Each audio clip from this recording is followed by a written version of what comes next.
Well, greetings and salutations, everybody. Welcome to the best damn movie-related show on the planet Earth, the John Campea Show, coming to you from right here on my YouTube channel. I am, of course, your host, John Campea, and it is an awesome honor and privilege, as it is every day, to have you, our international friends, gather around as we talk about our favorite things in the world, movies, movie news, TV, streaming, and all that sorts of good stuff. And guys, coming off a wonderful long weekend. I hope you guys had a terrific long weekend. We normally still do shows, even on holiday weekends, but we decided to take yesterday off. And so we are joined today by a fresh, recharged, ready to go, Mr. Robert Meyer Burnett. Robert, how you doing today, sir?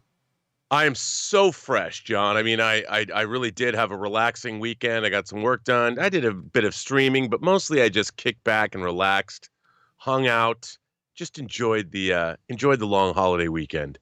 That is awesome to hear, and I hope you guys did that as well. And just a reminder, just in case some of you guys missed it, today is also game day.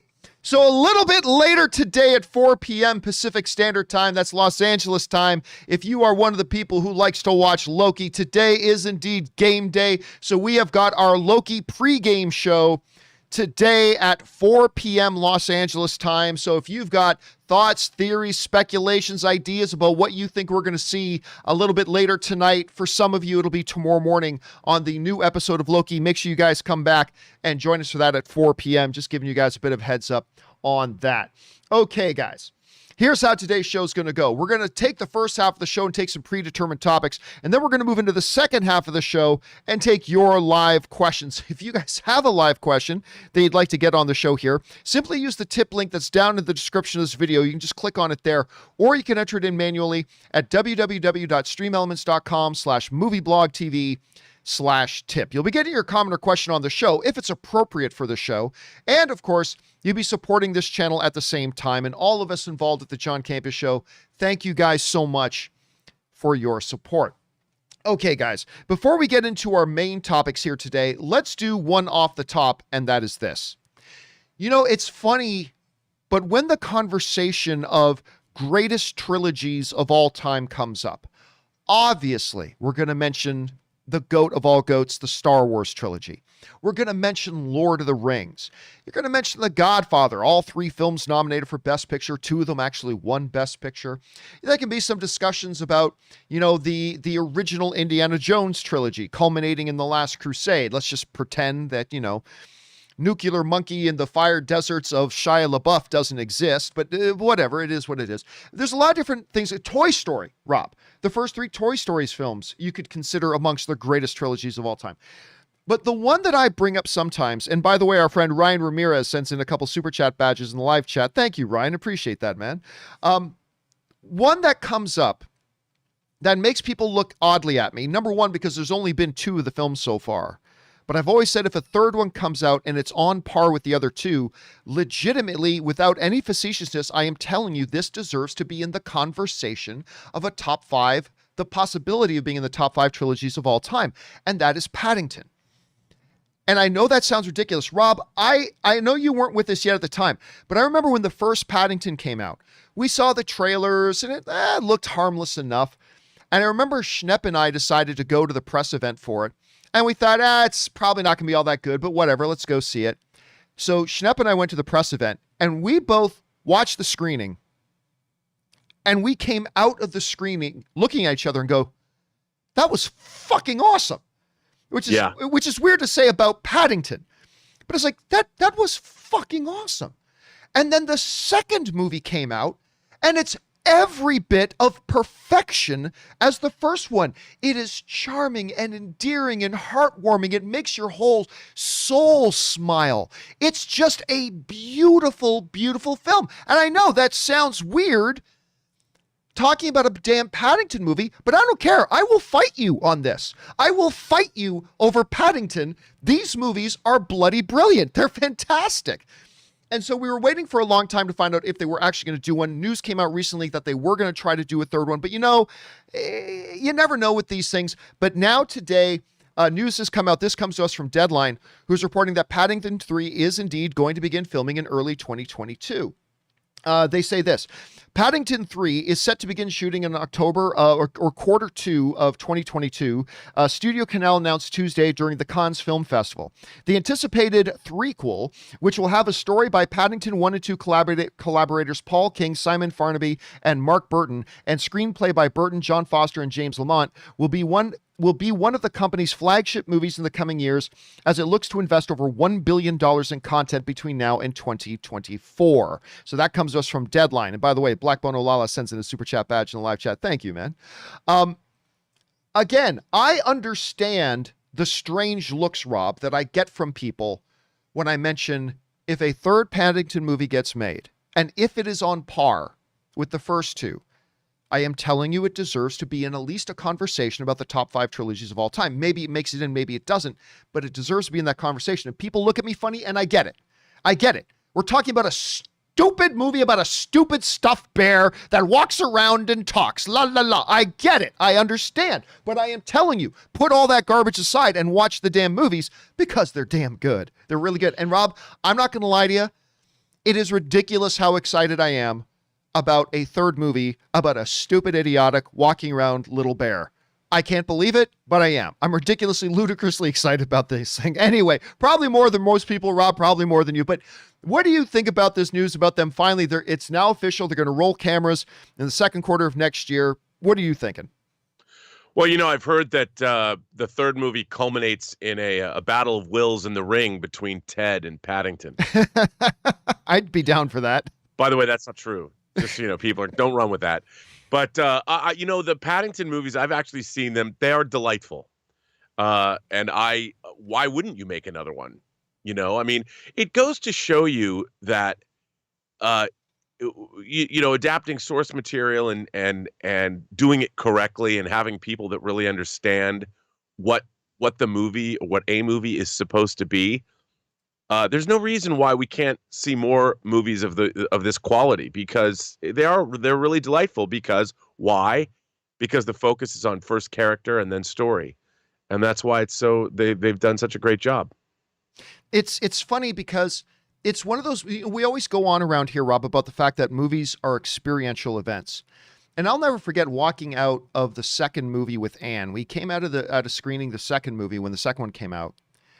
And she just looked around and she said, a movie is really special when you walk out of the theater and the world just looks like a more beautiful place. I'm like, that's why I married this woman. I said, that is one of the most profound things. That says something about how special a movie is when you walk out of the theater and you look around and the world just looks like a more beautiful place because of the movie you just saw. That's what Paddington does, as ridiculous as it sounds. Anyway, guys, question is for you.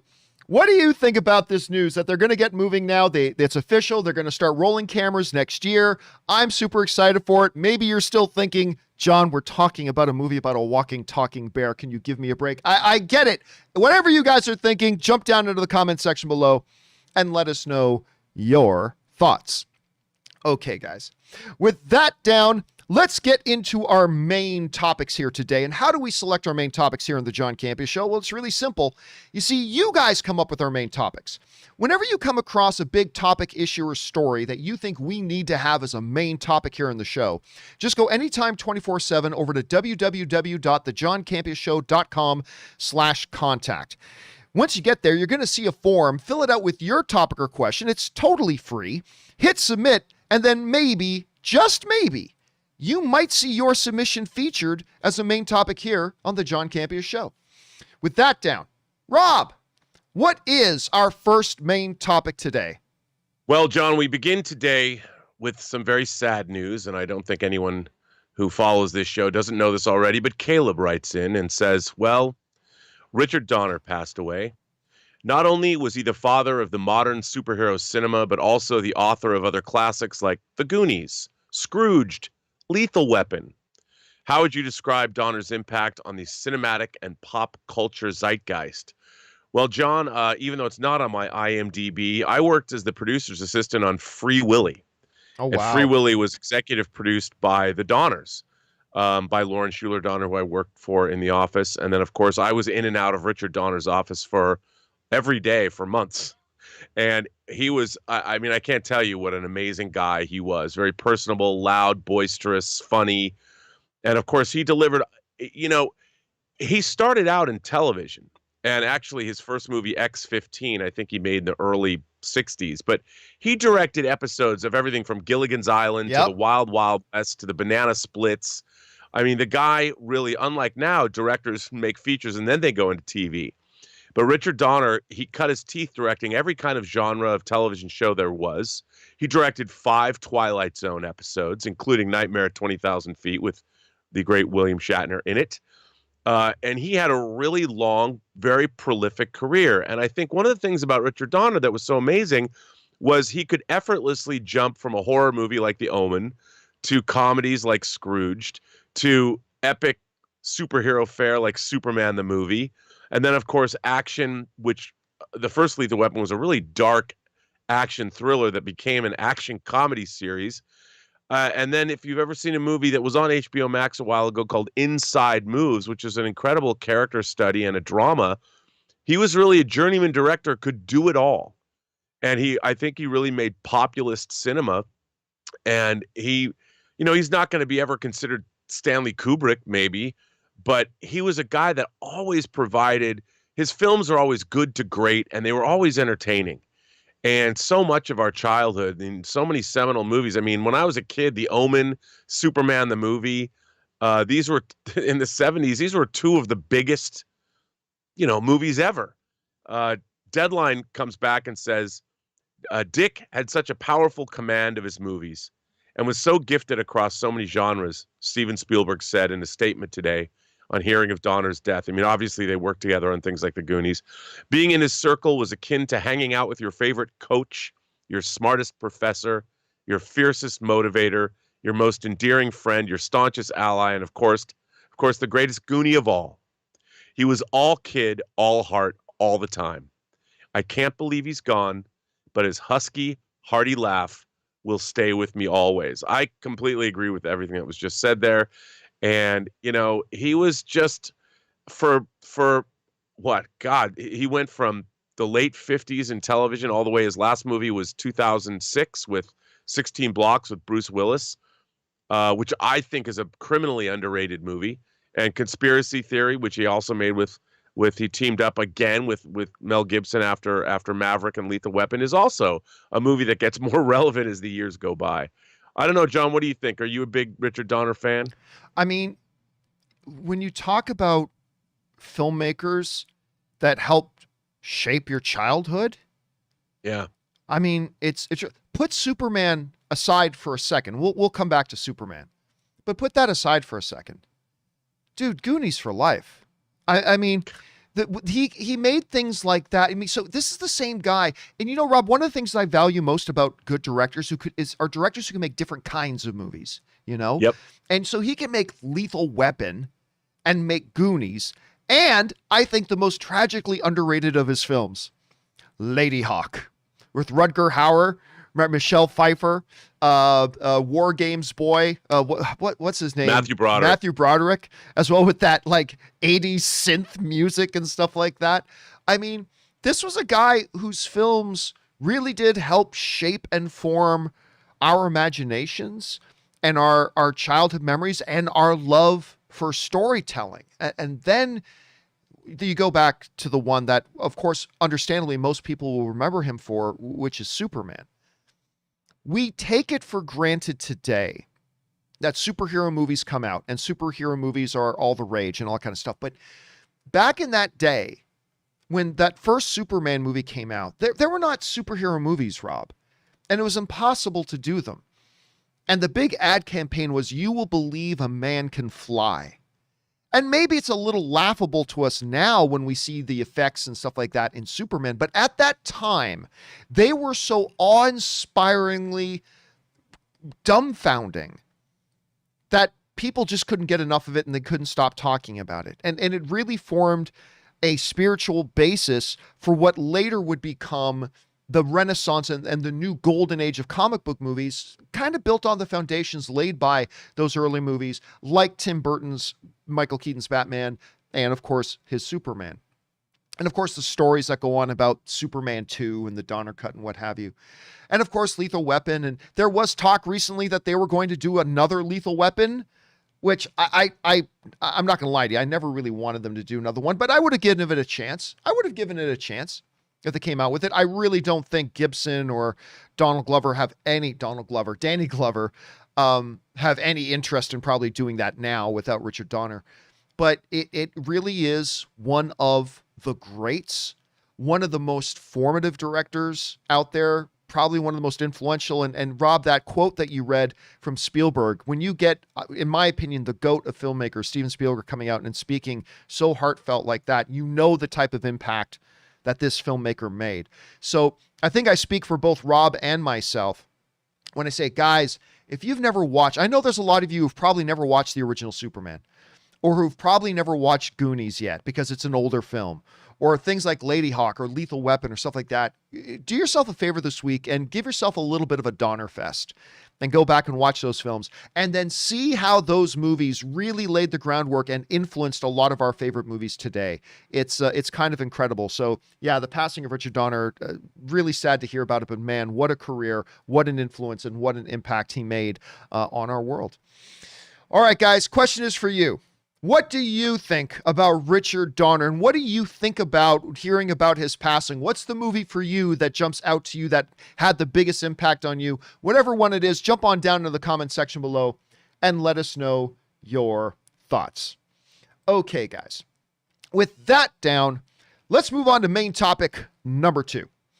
And our second main topic today gets submitted to us by Sam Sprill, who writes, "Greetings, John and Rob. Black Widow director Kate Shortland recently did an interview with Deadline saying 2 interesting things.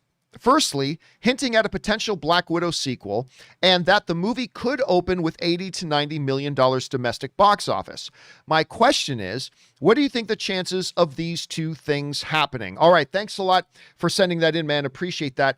And yeah, listen, there are a couple things to note here about that interview.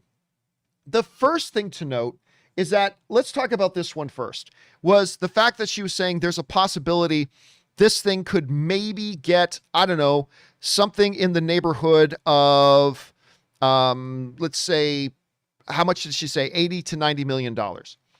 Well, she's not wrong about that, actually.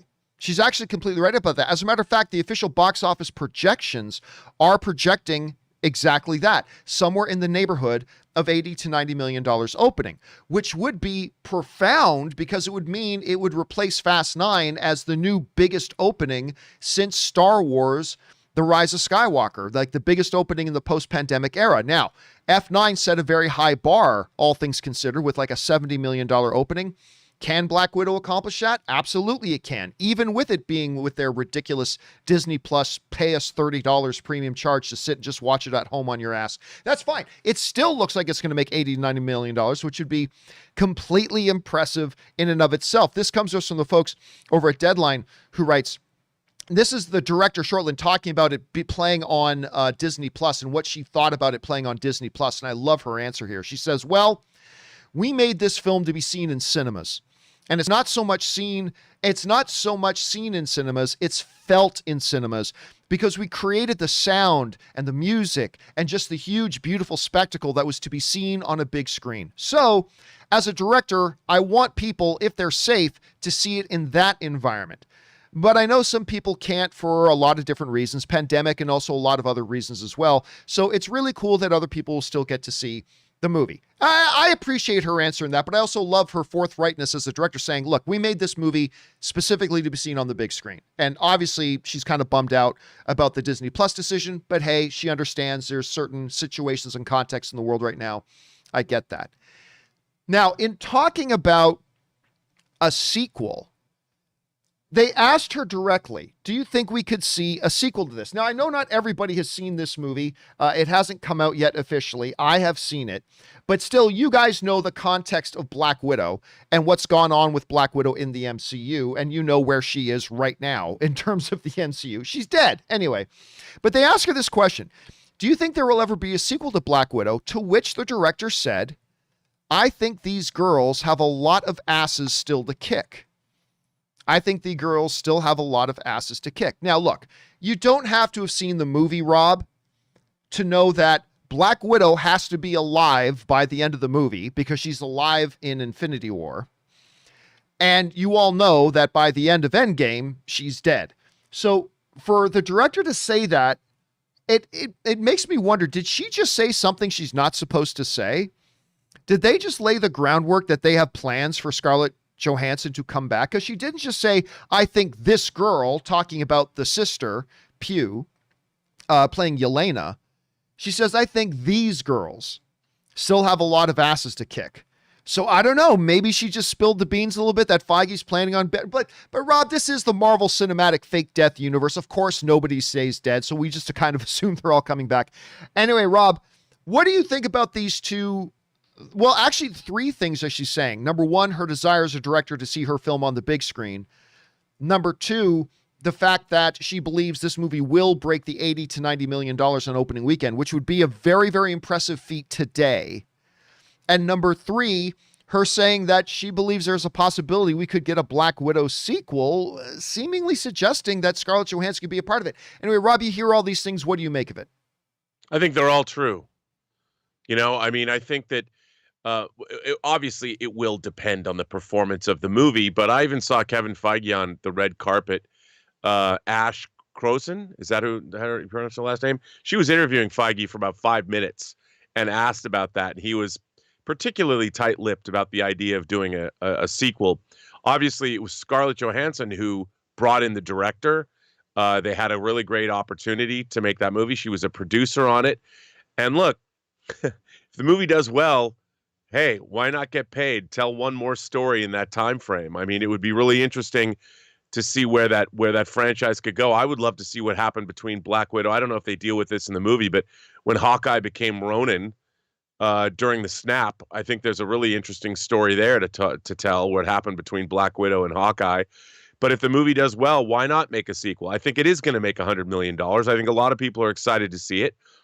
It looks, I've heard pretty good things about it. There's been some dissenters, but for the most part, I think it's probably going to be pretty good. And I think they could make a sequel to it. Why not? It would be a win-win-win all around for everybody, I think, if people like the film. So, hey, why not? Why not, John? I liked it. I mean, I don't think it's top shelf MCU. I don't think it's like I don't think it's Winter Soldier. I don't think it's the original Avengers. I don't think it's top shelf of MCU, but it's good. My biggest problem with it was I didn't think the villain was all that great. Like the Taskmaster villain and the Ray Winstone villain really weren't anything to write home about. I thought they were a little bit of a waste, but the strengths of the film seem to overcome that for me. I particularly love David Harbour in this. I loved David Harbour, and this is Red Guardian. I really, really did. So overall, I thought it was pretty enjoyable. Anyway, guys, the question is for you.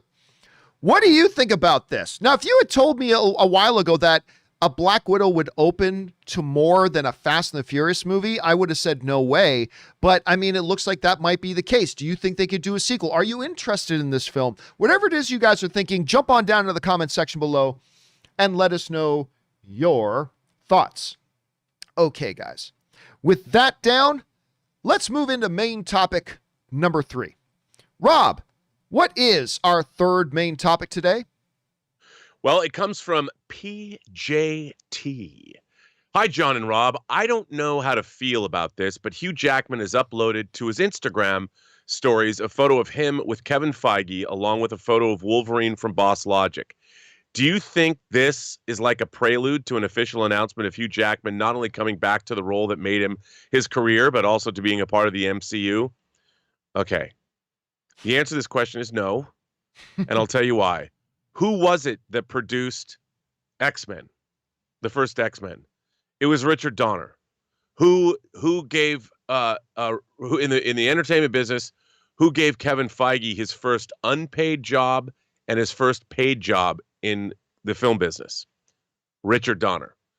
I think that was a picture because Hugh Jackman and Kevin Feige have known each other for a very long time. If it wasn't for Richard Donner, remember, Lawrence Schuler Donner acquired the rights to X-Men. They were owned by the Donner Company, and there wouldn't be an X-Men movie if it wasn't for Richard Donner and Lawrence Schuler Donner, who executive produced the first X-Men. while Kevin Feige was working on it. So I think that picture, along with Boss Logic's artwork, was a tribute to Richard Donner. And Screen Rant says, in Jackman's recent Instagram story, the actor seemingly teased that he may return as Wolverine. I didn't see it as that at all. 2 images involving Marvel appeared in his Instagram story, including a piece of fan art from Boss Logic and another of Jackman with Kevin Feige.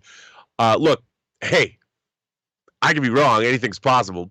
But I think it was really a tribute to the character of Wolverine, who's endured now. People have loved Wolverine for now 21 years. The character of Wolverine that Hugh Jackman created is old enough to drink. And that was really a testament to Richard Donner and Lawrence Schuler Donner.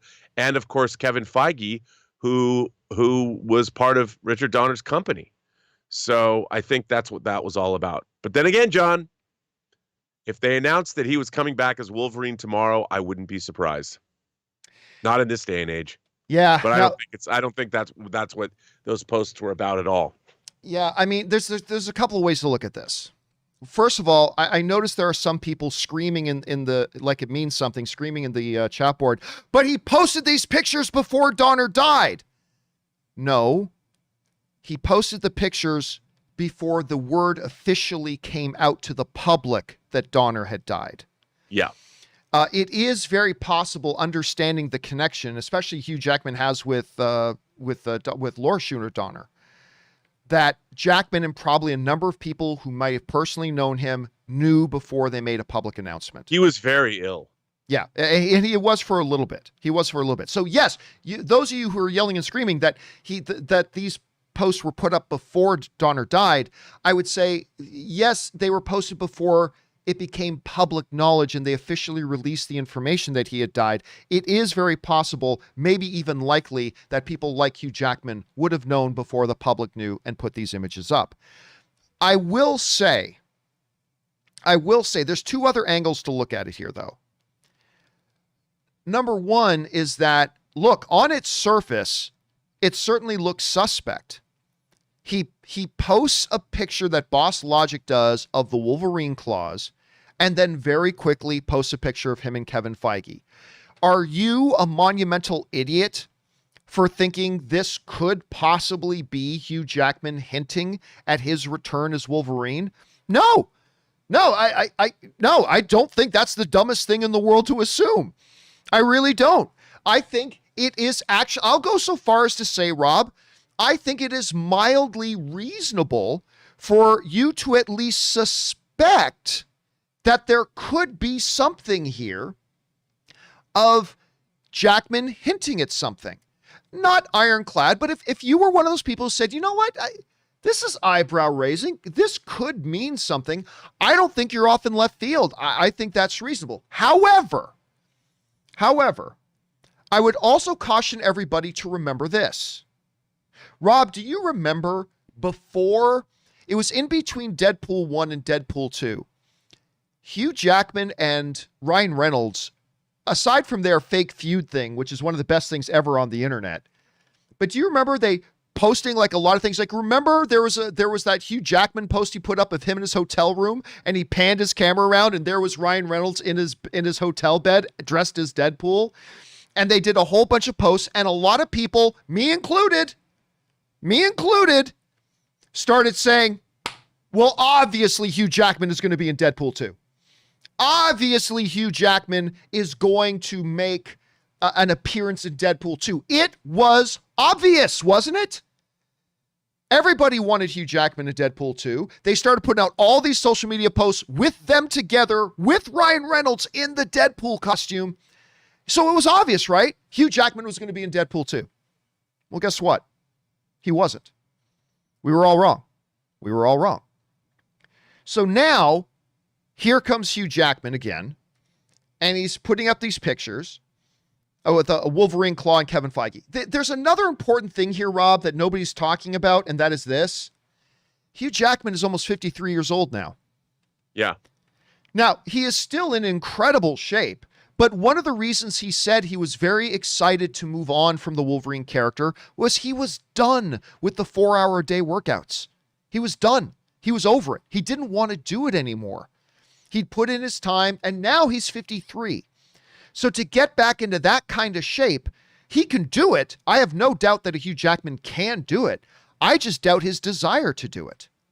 I don't think he has any desire to go back to 4.5-hour workouts a day, getting on the phone with Dwayne "The Rock" Johnson and getting his, eat 4 pounds of raw chicken breast a day sort of diet. I don't think he wants to do it at all. So, Rob, I think there is definitely a possibility that you're right about this, that this was him posting an early tribute to the passing of Donner. As well as there is also the possibility there's just coincidence. It's also a possibility that, like the Deadpool 2 thing, he's just kind of messing with everybody. Yeah. But I am also not, and maybe, fool me once, shame on me, fool me twice, well, I'm an idiot. I do believe there is a chance. There is a possibility, however unlikely, that maybe, just maybe, this is Hugh Jackman hinting at something, but I just wouldn't put any money on it right now. And look, I'm certainly not saying, Rob, that at 53 Hugh Jackman can't do it, but that is something I think you need to consider. Rob, if I had to ask you to make an argument that this does mean this is Hugh Jackman hinting that he'd be coming back as Wolverine, what would you say is the strongest argument for that particular position on that? That he's coming back? Well, I mean, I could see, look, the one thing I could, if I was in charge of the MCU and I was gonna bring in Wolverine to the MCU, obviously, the X-Men in the Fox universe, I mean, they dropped a stadium around the White House, so it couldn't be the Wolverine from that universe. He would have to be either an alternate universe version of the character or some such thing, because there's no way canonically the X-Men from the Fox universe can exist in the MCU. There's just no way. Not after destroying Egypt in Apocalypse. I mean, come on. I mean, it's not like, and it's not like mutants aren't very well known in like Dark Phoenix and all that. It's just you can't. However, I could see something like a la the way, and I hate to use this. I'm ashamed of myself. I'm about to say this, but the same way that J.J. Abrams used Leonard Nimoy as Spock in his line versions, that with alternate universes and the multiverse, Wolverine, the Hugh Jackman Wolverine, older statesman like Wolverine, might come into the MCU saying, "Look, I'm from an alternate universe, and I know what's up with the X-Men, and I'm here to help." By the way, something like that. There is another angle to this that we haven't been talking about, and Chris Mitch in the live chat brought it up, and I'm glad that he did, which is, there's also a possibility that maybe Hugh Jackman is coming to the MCU, but not as Wolverine. That's a total possibility. That's something that's on the possibility stage. I mean, look at Chris Evans. He played another Marvel character in another studio's version of the Fantastic Four, and yet he's in the MCU as Captain America. There is nothing to say that couldn't happen as well. Again, though, I personally think the most likely scenario here, Rob, is the one that you painted perfectly. This was Hugh Jackman kind of putting out a tribute to the passing of Donner before it became public knowledge. Of course, him and Kevin Feige both worked for Donner at different points. Him and Kevin Feige, to a degree, both owe Donner kind of the careers that they've had. And so that would make the most sense. Again, I'm still saying it's not impossible. It could be him hinting at being in Wolverine. But again, I go back to the Deadpool 2 situation that he seemed to heavily hint that he was going to be in that. And of course he wasn't. Add on top of that, now he's 53. I don't think he has any desire to get in that kind of shape again. Maybe he's coming to the MCU as a different character. There are a lot of things on the table and a lot of possibilities. The question is for you guys, and I'm sure we'll talk about this a lot more over the coming weeks. What do you think is the most likely scenario here? Was this just Hugh Jackman posting a fitting and touching tribute about him and another big guy in the entertainment industry who both owe their careers to Donner and putting that up? Do you think maybe it means something else? Were you fooled by the Deadpool 2 stuff just like I was fooled? I don't know. What do you guys think this is getting at? Jump down into the comment section below and let us know your thoughts. Okay, guys. With that down, let's move on to main topic number 4. And our fourth main topic today, and buckle up, guys. Our fourth main topic today gets submitted to us by Steve Calderon, who writes, Stephen Dorff, oh, I'm sorry, I mispronounced that. Dorff. Stephen Dorff called Black Widow a bad video game and expresses embarrassment for Scarlett Johansson and other people involved in the movie. It's fine if Dorff doesn't want to be in those types of movies. That's his choice. However, do you think it's wrong for him to trash the movie publicly, which sounds like he didn't even see it, and also Johansson or anyone's choice to star in this movie? All right. Thanks a lot for sending this in, man. Now listen, for those of you who may not know, I love this quote that Ray gave me here. I like getting the best villain award. I thought that was funny. For those of you who don't know, Stephen Dorff is, of course, most of you will probably remember him as playing Deacon Frost in the first Blade movie, which, by the way, I really liked him in that role. I really liked him in that. And I do too. I had a chance to meet and hang out with Stephen Dorff just for a little bit once at the Immortals premiere. Of course, he had a small role in Immortals. And I got a chance to meet and chat with him at the premiere for that. And very cool guy. I mean, you know, for as short of a time I had talking to him, seemed like a pretty cool guy. So he was just asked, I don't know how it came about. He was being interviewed by The Independent. And the topic came up about Black Widow. And he decided to say some things. Now, before we get into his quote here, let me put this out there. You guys know I have no problem with actors or directors who say, we really don't like comic book movies. I have no problem with that. Whether it's, what's the actress's name who was the little girl in Taxi Driver? Jodie Foster. Jodie Foster. Whether, Jodie Foster made some comments before, it's like, I don't really like those movies. They're not for me, blah, blah. I personally have no problem with an actor saying that. I don't even really have big problems with Marty Scorsese saying, I don't really consider comic book movies cinema. They're great spectacle and blah. Like, that's fine. If you like those types of movies, that's fine. If they're not for you, that's fine. I don't have any problem with that.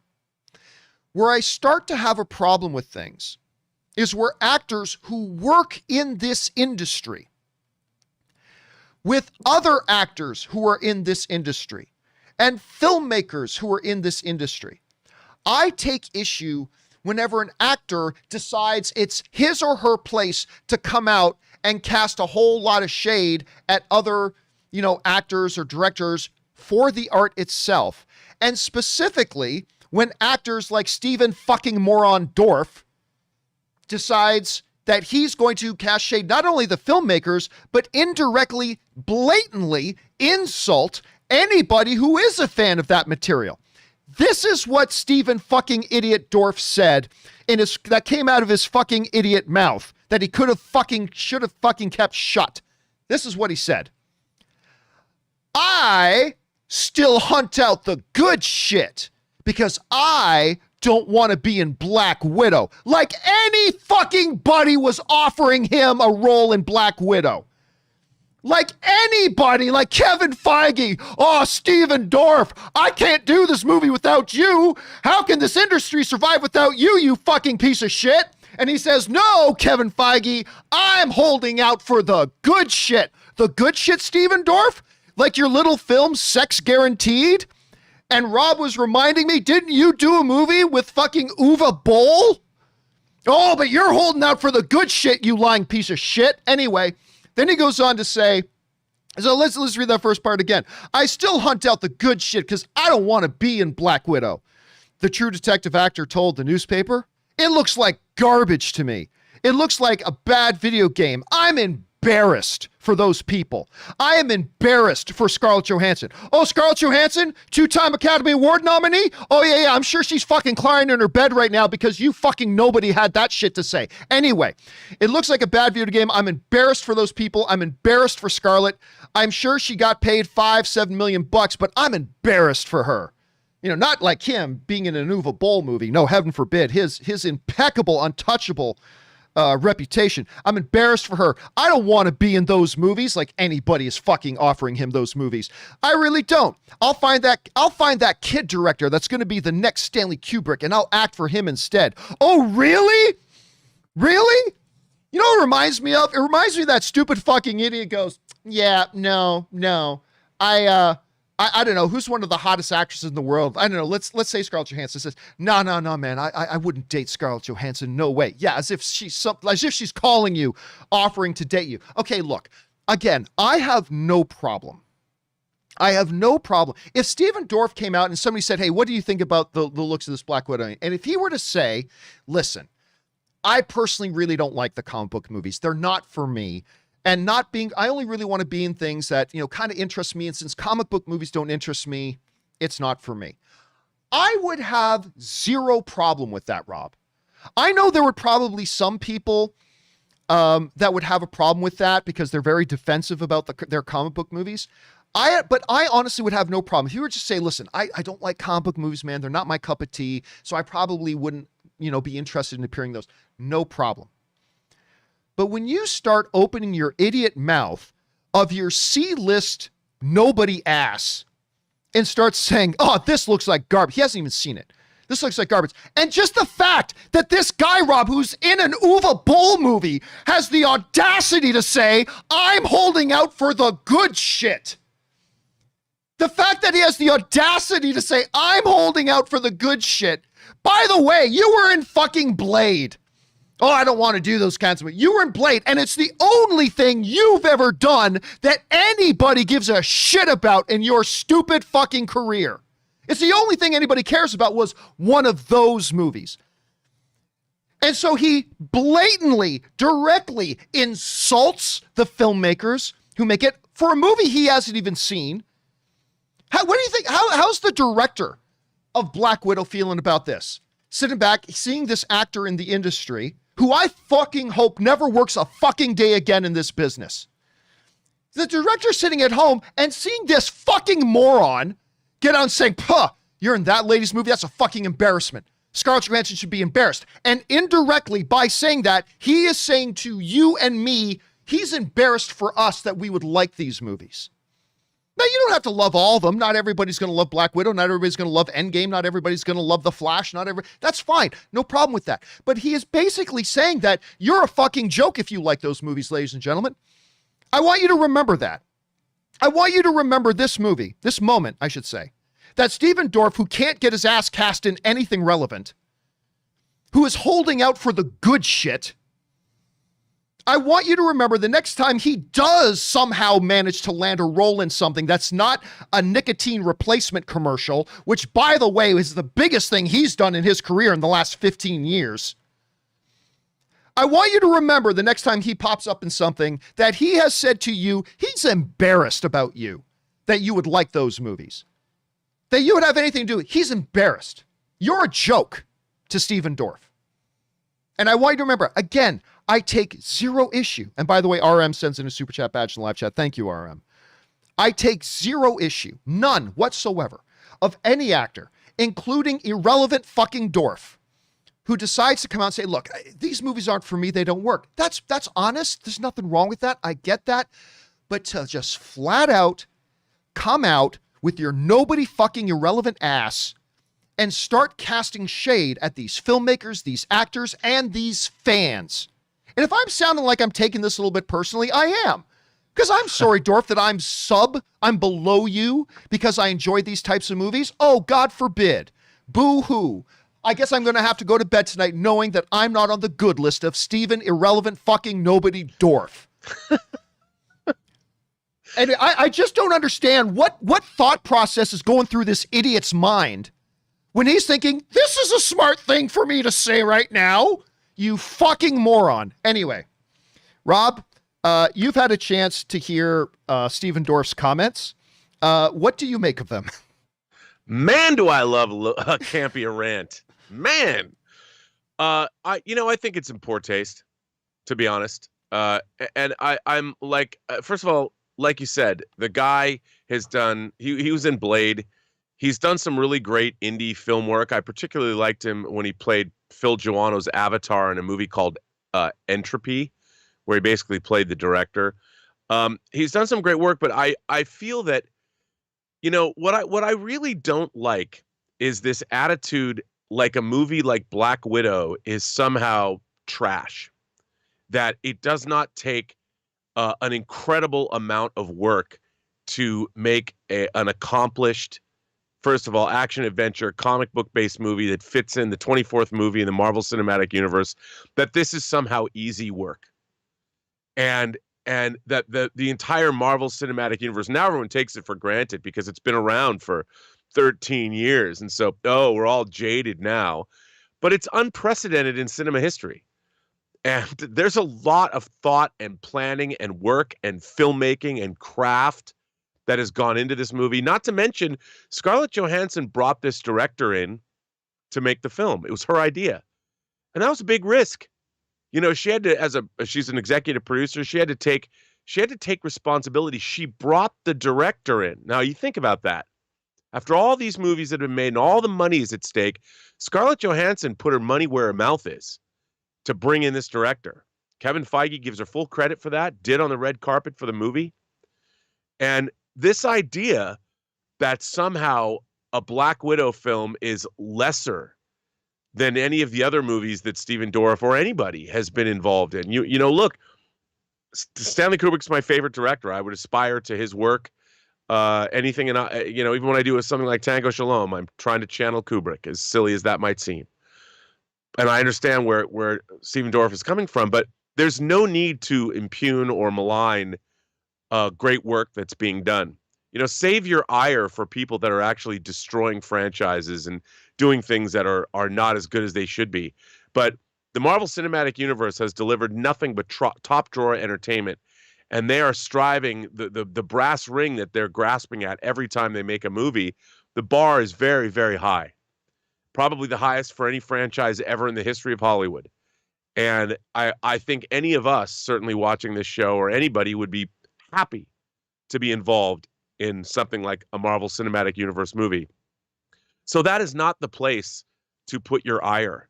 And to go after someone like Scarlett Johansson, who has done some incredible indie work, Under the Skin.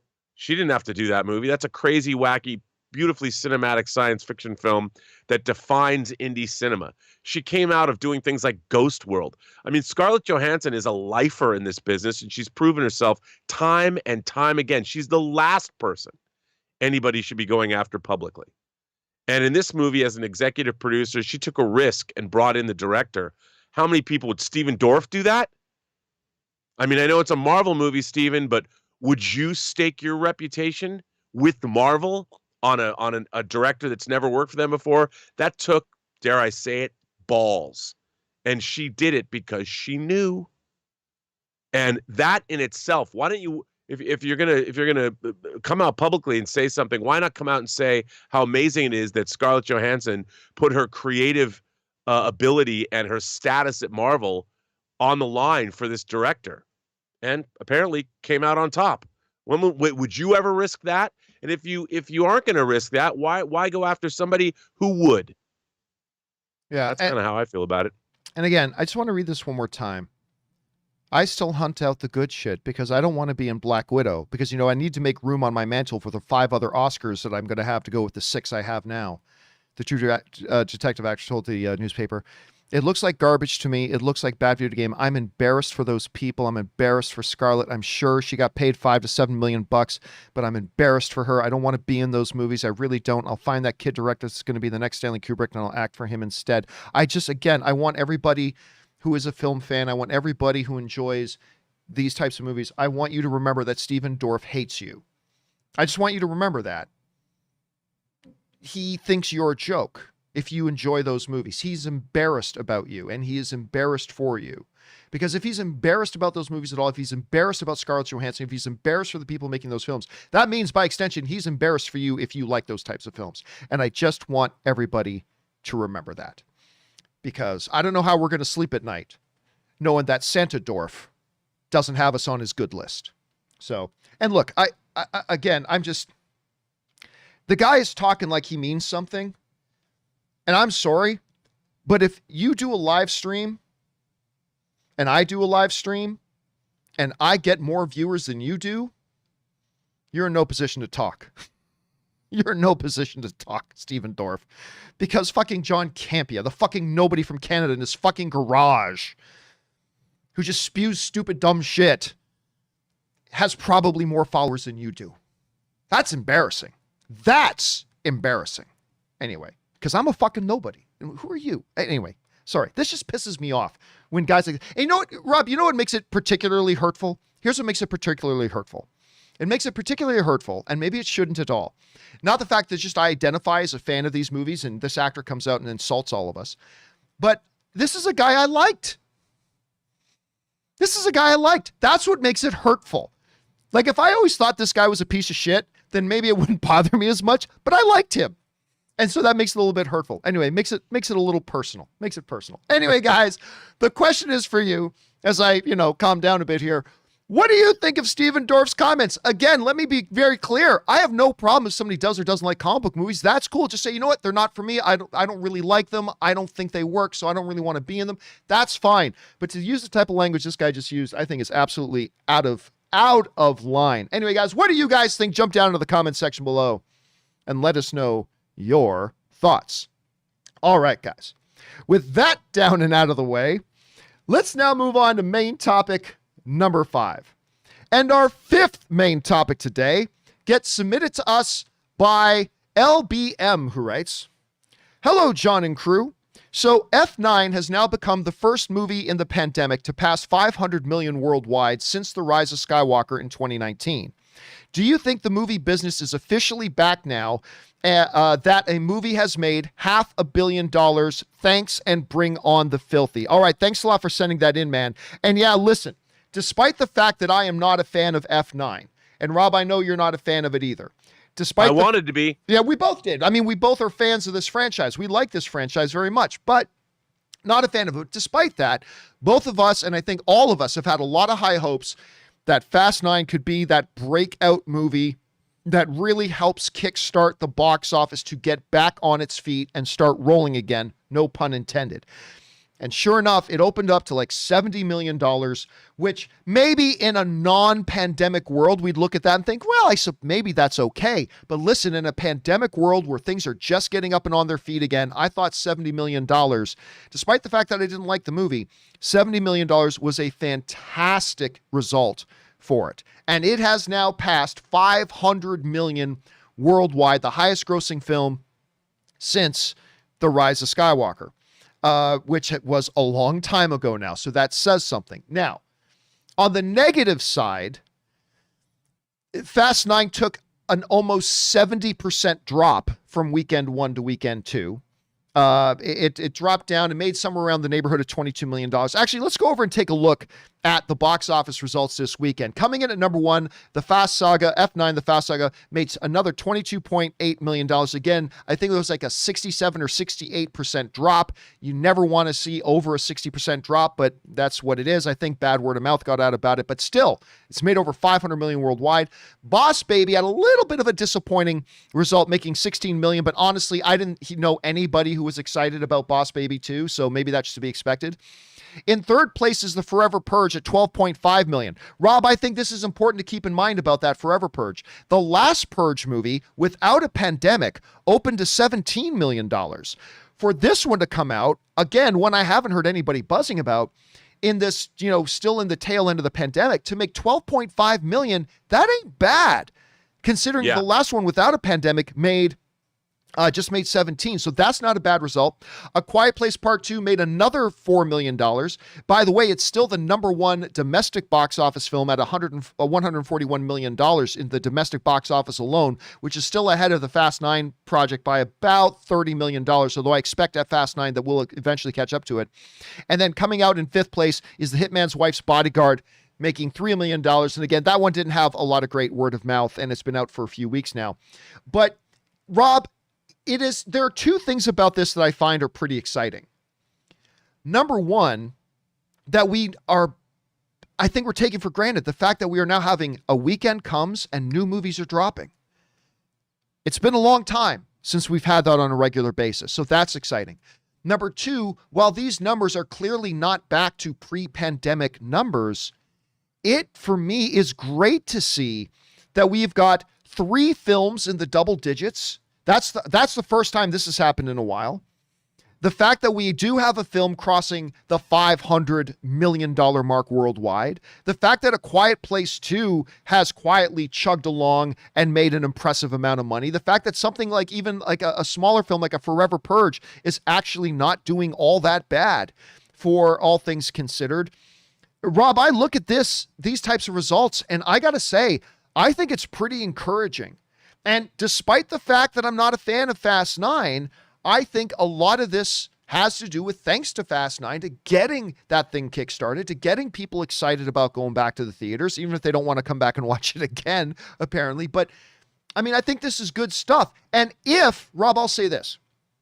If Black Widow, now they were projecting around $80 million, but if Black Widow can hit 100, if Black Widow can hit 100 million opening weekend, I'll say this.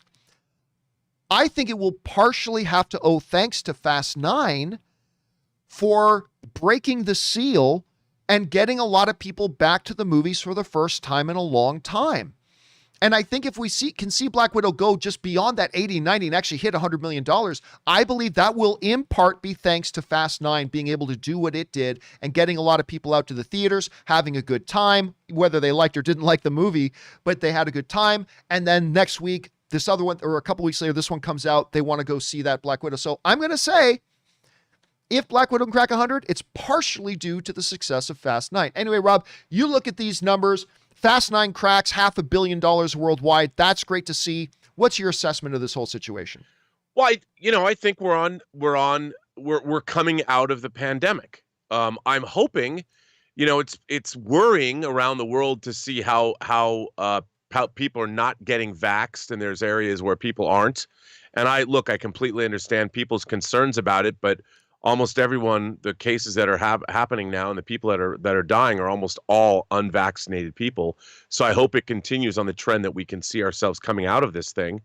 But I think it's really good. I think it's good for the business. I mean, look, we report on the business of film. We both make films. We want our business to be robust and healthy. And what despite the success streaming services have, we've always talked about on this show that what gives a movie its value is a successful theatrical run.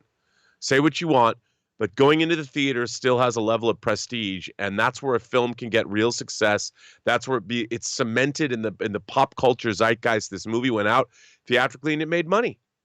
And that's the kind of thing, as it moves into its streaming run, or let's hope physical media and whatever, that theatrical success still means something. And seeing our theaters reopening, because remember, John, we've always talked about on the show, it's not just the movie theaters, it's everything that supports movie theaters. It's candy manufacturers and soda manufacturers and the people that work at the theaters and the parking structures that you pay when you go to the theater and the malls that surround, or the stores that surround movie theaters. I mean, movie theaters are like a heart that pumps a lot of different businesses and puts a lot of people to work. So it's not just Hollywood, it's all the support businesses that are all benefiting from this. And I think it's a really great thing. And I really like to see this happening. I think that a lot of people deserve it, and it's exciting and it's good for the business. And I want to see movies healthy and happy because I want to make more myself. So I think this is a win all the way around. I agree. Question is for you guys. What do you think about this? Like, regardless of what you think about F9, the fact is it's crossed $500 million. That's good for the business. That's good for other movies. We're seeing other movies making in the double digits. First time we're seeing this in a long time. It's a positive sign. How much, if any, effect do you think that's going to have on Black Widow opening next weekend? Whatever you guys are thinking, jump down into the comment section below and let us know your thoughts. Okay, guys. With that down, let's now move over and start taking your live comments or questions. Once again, if you want to get in a live comment or question on the show, and by the way, I almost forgot that our friend, where did he go? I missed out on it there for a second. Our friend K Major sends in a super chat badge in the live chat. Thank you, K Major. Appreciate that, man, very much. All right, guys, if you want to get a live comment or question on the show, simply go into the description of this video. You'll see a tip link. Click on that there. You're supporting the channel, but you also get to submit a comment or question for the show if it's appropriate for the show, or you can enter it in manually simply at www.streamelements.com/movieblogtv/tip. And again, all of us who are here involved with the John Campea Show, thank you guys very much for your support of the work that we do. All right. With that down, let's get over and start taking those live questions. And we're going to start things off here with Frankie Gouge, who writes, off the wall theory. The reason we have not seen mutants, vampires, etc. in the MCU is that the TVA have pruned all of them and are waiting around in their own little limbos. When the TVA comes crashing down, they will be released, may change past history. It's an interesting theory, Frankie, but again, I disagree, because that would make it, that would be something that Kevin Feige never does. Make it so in order to understand this major thing that's going to be coming in the movies, you have to have seen something else previously. Like, you have to have Disney Plus and you have to have seen Loki in order to understand this entire new huge branch of the MCU with mutants coming in. I mean, I like the way you're thinking, Frankie, but I just don't see that happening. Rob, what do you think about that? I don't either. I don't see it happening that way either. It's a really interesting question, how they're going to bring mutants into the MCU. It's the billion-dollar question. It's the everything question right now. I honestly believe that the way they're going to handle it, like they're handling the Eternals, is that mutants are already there. We just haven't seen them because they're not on the world stage yet. They've been in hiding because they're afraid, and rightfully so. And I think that their emergence into the MCU is going to be pretty amazing. But we're going to find out. I mean, look. We found out that we didn't know, like, Hydra was around, and then we found out they were hiding in plain sight, you know, and when they introduce, I mean, we're just so used to mutants being on the world stage because they were certainly in the Fox Marvel universe, but there's no reason to think that they haven't already been around. They're just not, they're in hiding. And I think that's how they're probably going to play it. You know, I disagree with you on that. I don't, because all it takes is one 13-year-old kid whose powers are manifesting in the middle of a city block, and something happens and the news crews would be all over it. Like, I don't know, but they might. I mean, I don't, here's the problem. I'm one of these assholes who says, I don't think your theory can work. And you say, do you have a better theory, smart mouth? And I say, nope, I don't have a better theory. I don't have a better one. So yours is as good as, better than anyone I'm coming up with right now.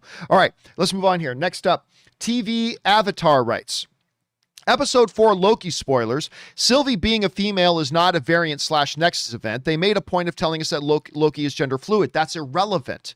It doesn't matter if Loki is gender fluid or not. The fact is, how did Loki manifest in the sacred timeline? We know it's the Tom Hiddleston Loki. So coming out female would be in and of itself a variance. Anyway, that's my take on it anyway.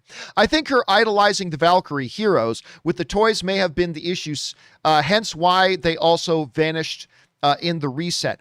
See, the way I talked about this the other day, somebody else brought that up. I think there is a possibility they may say her big variance was the fact that she wanted to be a hero. And that very well could be. It still doesn't explain the gender thing, but that very well could be. All right, next up, TV Avatar also writes, have you seen the new Spider-Man, No Way Home Pops?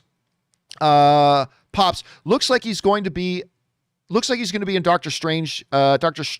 He's going to be Doctor Strange Jr. now.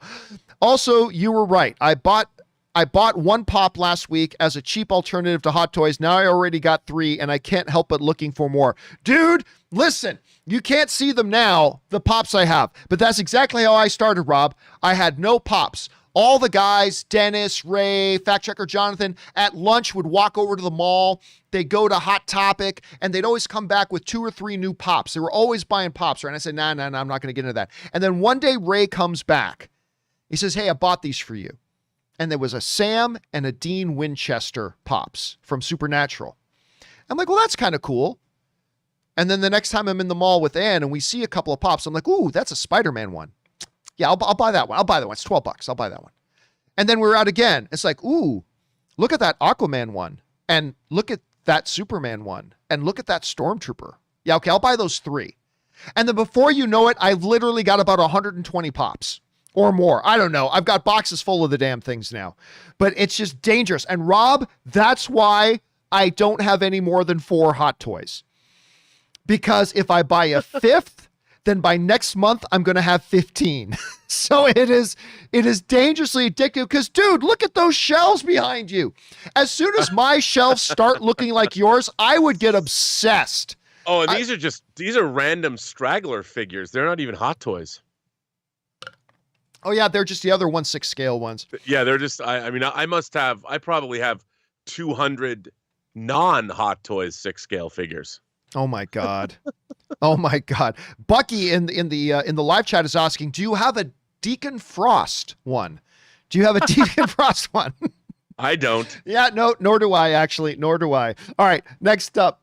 Okay, boom, boom, boom. Where are we? That was TV Avatar. Now we go up to Always Sketchy, who tips in like $20. Thank you, Always Sketchy, for supporting our channel on that level. And Always Sketchy writes, could the world everyone is getting pruned to be Battle World, or a proximity of it, something like it, maybe? It's described as Patchwork Planet. Promos show all types of ruins that seem to be on the same planet. Pirate ship, Avengers Tower, spaceship, making the Beyonder the big bad. Battle World continued.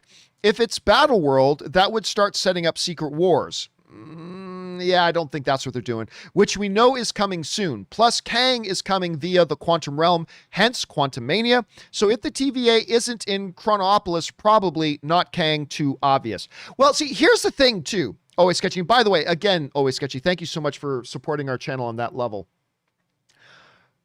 I don't think they're going to say it's Battle World, again, because, Rob, I don't know what you think about this. I said it a second ago, but I just don't see Kevin Feige making something so significant that you must know in order to watch a later movie means you have to have Disney Plus and you have to have seen that show. That is just not something he's ever done before, and I don't think he's doing it here.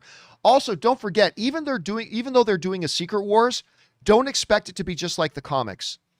Just like Civil War wasn't really like the comics and whatever. They're going to take some thematic similarities and move it over. So I get where you go. I like your thinking on that, Always Sketching, thinking about Battle World. You're trying to think in these orbits, and I like that. But I personally don't think it's that. I think it's going to be something that's very specific to the Loki show and the TVA and things like that. I don't see it being a larger scale issue. I don't know, Rob. I mean, it's an interesting proposition he brings up. What do you think of that? I mean, you could do this, but that's a big ask. I mean, look, they have announced that they're going to do a Secret Wars series. And, you know, part of that idea in the comics, the new Secret Wars, is that there are all kinds of different iterations of the same characters fighting. Are they doing that? I don't know, but man, there's a lot of continuity that they're going to open up doing something like this. I mean, I don't know. I'm really curious. We're going to know tonight. I'm really curious to see where they're taking all of this. And how is it going to end in 2 episodes? Yeah, that's the other thing. It's still weird to think about. There's only 2 episodes left of this damn thing. I mean, yeah, I mean, all these variants and all, like, I ultimately, something, the status quo has to change, I would imagine. Like, where is our main Tom Hiddleston Loki going to wind up at the end of these 2 episodes? I mean, in the proper MCU timeline, Loki is dead. He was killed by Thanos. And if he's going to reemerge on the playing field, it's going to be really interesting to see how they do that. Or maybe he's not. Maybe he's going to be waiting to come back during Secret Wars. I don't know. All right, we move on here. Next one comes to us from Russell Amador, who writes, hey, John, this weekend is not a big one in terms of theatrical releases. That's the weekend that just hit. But Netflix and HBO Max are here to fill the void. Will you be tuning into Fear Street and No Sudden Move? Both are solid, and I can't wait to watch both this weekend. I'm not going to lie to you. I have no interest in Netflix's Fear Street. It's an interesting thing they're doing. Rob, I don't know if you've seen what they're doing with this. So Fear Street, they're doing 3 movies that are connected, 1 each week, and they go into a different time period each to tell one big story. It's a very interesting approach. But I'm not going to lie to you. I watched the trailer and nothing about it really appealed to me. Now, No Sudden Move on HBO, that's different. that looks like it looks like a Guy Ritchie crime thriller to me. That's how it kind of feels Soderbergh, like. man. Well, you got Soderbergh. I think Benicio del Toro's in it. John Hamm is in it. Brendan Fraser's in it. David Harbour's in it. Don Cheadle is in it. It just looks really cool and looks very, very interesting. So that one, now, of course, this weekend, we're all very busy with family and friends doing things. So I didn't watch No Sudden Move, but I am going to watch it because I'm actually pretty damn excited about it. Rob, are you excited about either of these projects? Dude, with the cast of the Fear Street, I would watch. I would get around to watching it just to check it out. I think it's an interesting concept. It's based on R.L. Stine books, is it not? Okay. And doing it, doing it R-rated. But I have to say, I really am stoked about the new Soderbergh movie. It looks incredible. I've heard nothing but great things. Yeah, I'm looking forward to it. All right, next up, The Sock writes, one of two, to be fair to Sylvia about burning those hunters, they've made her a fugitive and have been terrorizing her since she was a child. I don't know if I would have done the same, but I can't really blame her either. And I know they were following orders, but while this is a cliche answer, Nazis were also just following orders. Wouldn't somebody have banded together thinking, man, this is pretty effed up after hearing about that, or after something trivial like the late to work scenario? Well, no, because remember, all the agents of the TVA believe in the sacred timeline. It doesn't matter. Like, nobody's mad at somebody for being late to work. But if being late to work causes a nexus event that threatens all of reality, then they got to do what they got to do. I mean, it's not about whether you think it's a good idea or not. If they believe that person is a variant causing a nexus event that could lead to a multi-dimensional, multi-universal war that will end all of existence, then it doesn't matter. You got to do what you got to do. So yeah, it's not just following orders. It's also completely believing that if we don't do this, all of reality could cease to exist and it would cost trillions of lives. Like what Thanos did? Nothing. That's nothing. He only wiped out half of life in the universe. We're talking about all of existence being wiped out. At least that's what the TVA agents believe. And so they're going to do what they feel they need to do to protect all living creatures in the universe. So that's just something you got to think about and keep in mind when you're thinking about their particular frame of mind. All right, next up, Ben Rayner writes, who tips in like $20. Thank you, Ben, for supporting us on that level, man. Ben writes in, hey, John, I hope you're doing well. I am doing well, thank you. With Sif popping up in Loki this week, it reminded me of a report that Deadline put out, and you even reported on it back in December 14th, 2020. Jamie is back in Thor 4. I think it was a subtle reminder that was still around in the MCU. Yeah, so somebody reminded me of that. Now, you got to understand, Rob, on this show, between the main topics and all the issues people write in about during the live chats, we probably cover anywhere between 30 and 50 topics a day, every day, 5 days a week, 4 weeks a month, 12 months a year. And so we have literally done thousands of topics since then. So I was mentioning in the Thor or in the Loki discussion, I said, man, I'd like to believe that seeing Jamie Alexander back as Lady Sif in Loki means that maybe we'll see her in Thor Love and Thunder, but I haven't heard anything about that. And then I had a bunch of people reminding me, John, you talked about it in December that she was coming back, and I'd totally forgotten about that, but it is great to see that, yes, she is coming back, and I'm very, very excited about that. All right. Next up, we've got Wes Maurer, and Wes Maurer writes, one of two. Hey, John, just wanted to say how cool it was to see Jamie Alexander pop up as Lady Sif again, but also wanted to say she posted quite a few pictures.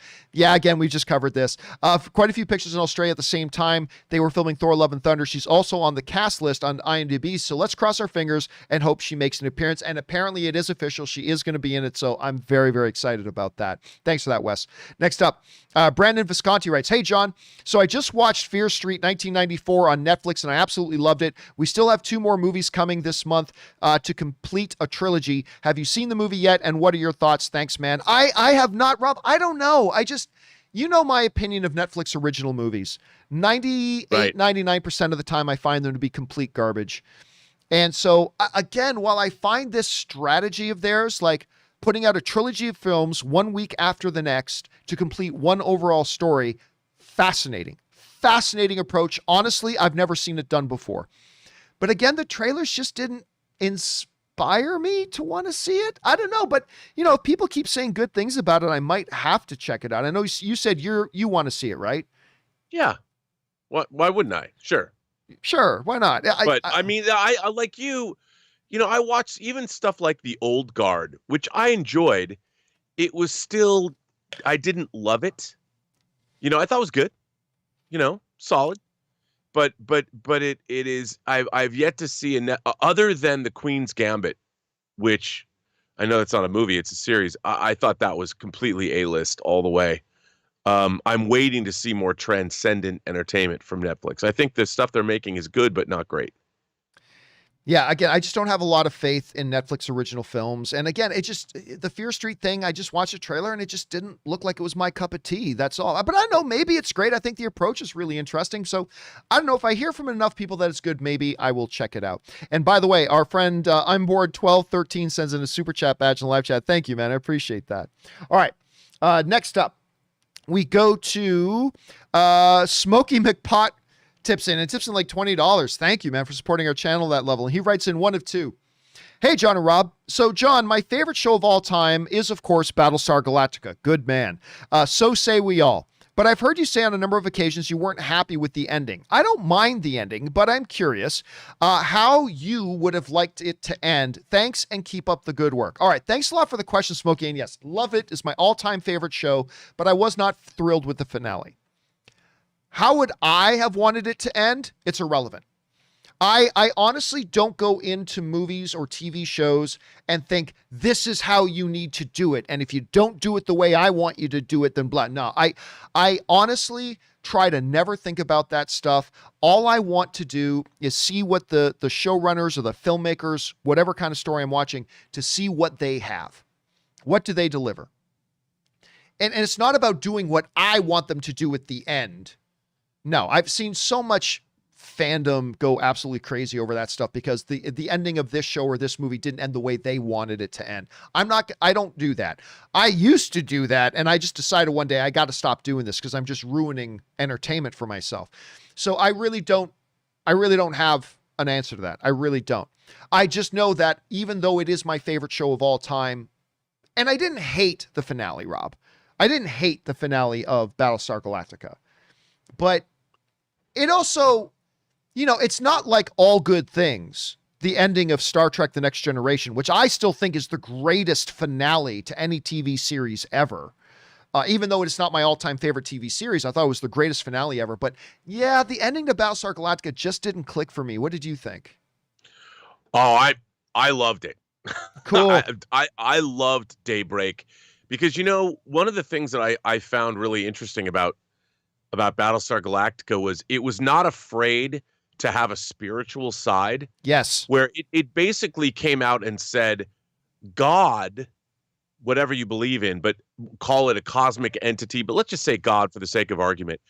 God was a character in Battlestar Galactica that you just didn't see, but you saw their influence. I mean, you had Head Six and Head Baltar, and they were clearly agents of this, whatever you want to call it. And then Starbuck came back. I mean, she had her divine viper, and she comes back and there was divine intervention when at the very last minute, she programs in the coordinates using all along the watchtower and finally takes them to our Earth. And I thought the moment, I have to tell you, man, that moment when she's talking to Apollo and she just disappears when they're on Earth on the grassy knoll, dude, that I'm thinking about right now, that was so ballsy for them as a science fiction action adventure show to just go and not provide an answer and not say, yeah, it was God. They leave it up to you to decide. Was that divine intervention? I thought that was so cool. And I first of all, up to when they get to Earth, they have one of the most epic, that apocalyptic battle when they go get the kid back. I mean, it was amazing. And if you watch it on Blu-ray, there's a longer version of it. I'm like, you get the best of both worlds. And the quiet ending, like when Rosalind passes away and Adama, I mean, Edward James Olmos just crushes it in those scenes. And then you cut to 150,000 years later. All of this has happened before and all of it will happen again when you you see Six and Baltar, in the modern age, watching videos in Times Square of robots, and then you hear Jimi Hendrix come in. I'm like, come on, man, this is the best. Dude, I I'm love telling this you what, so much. the season finale, that one season finale of Battlestar Galactica, where those Galactica crew members meet up in a room and all of them are hearing this tune in their head.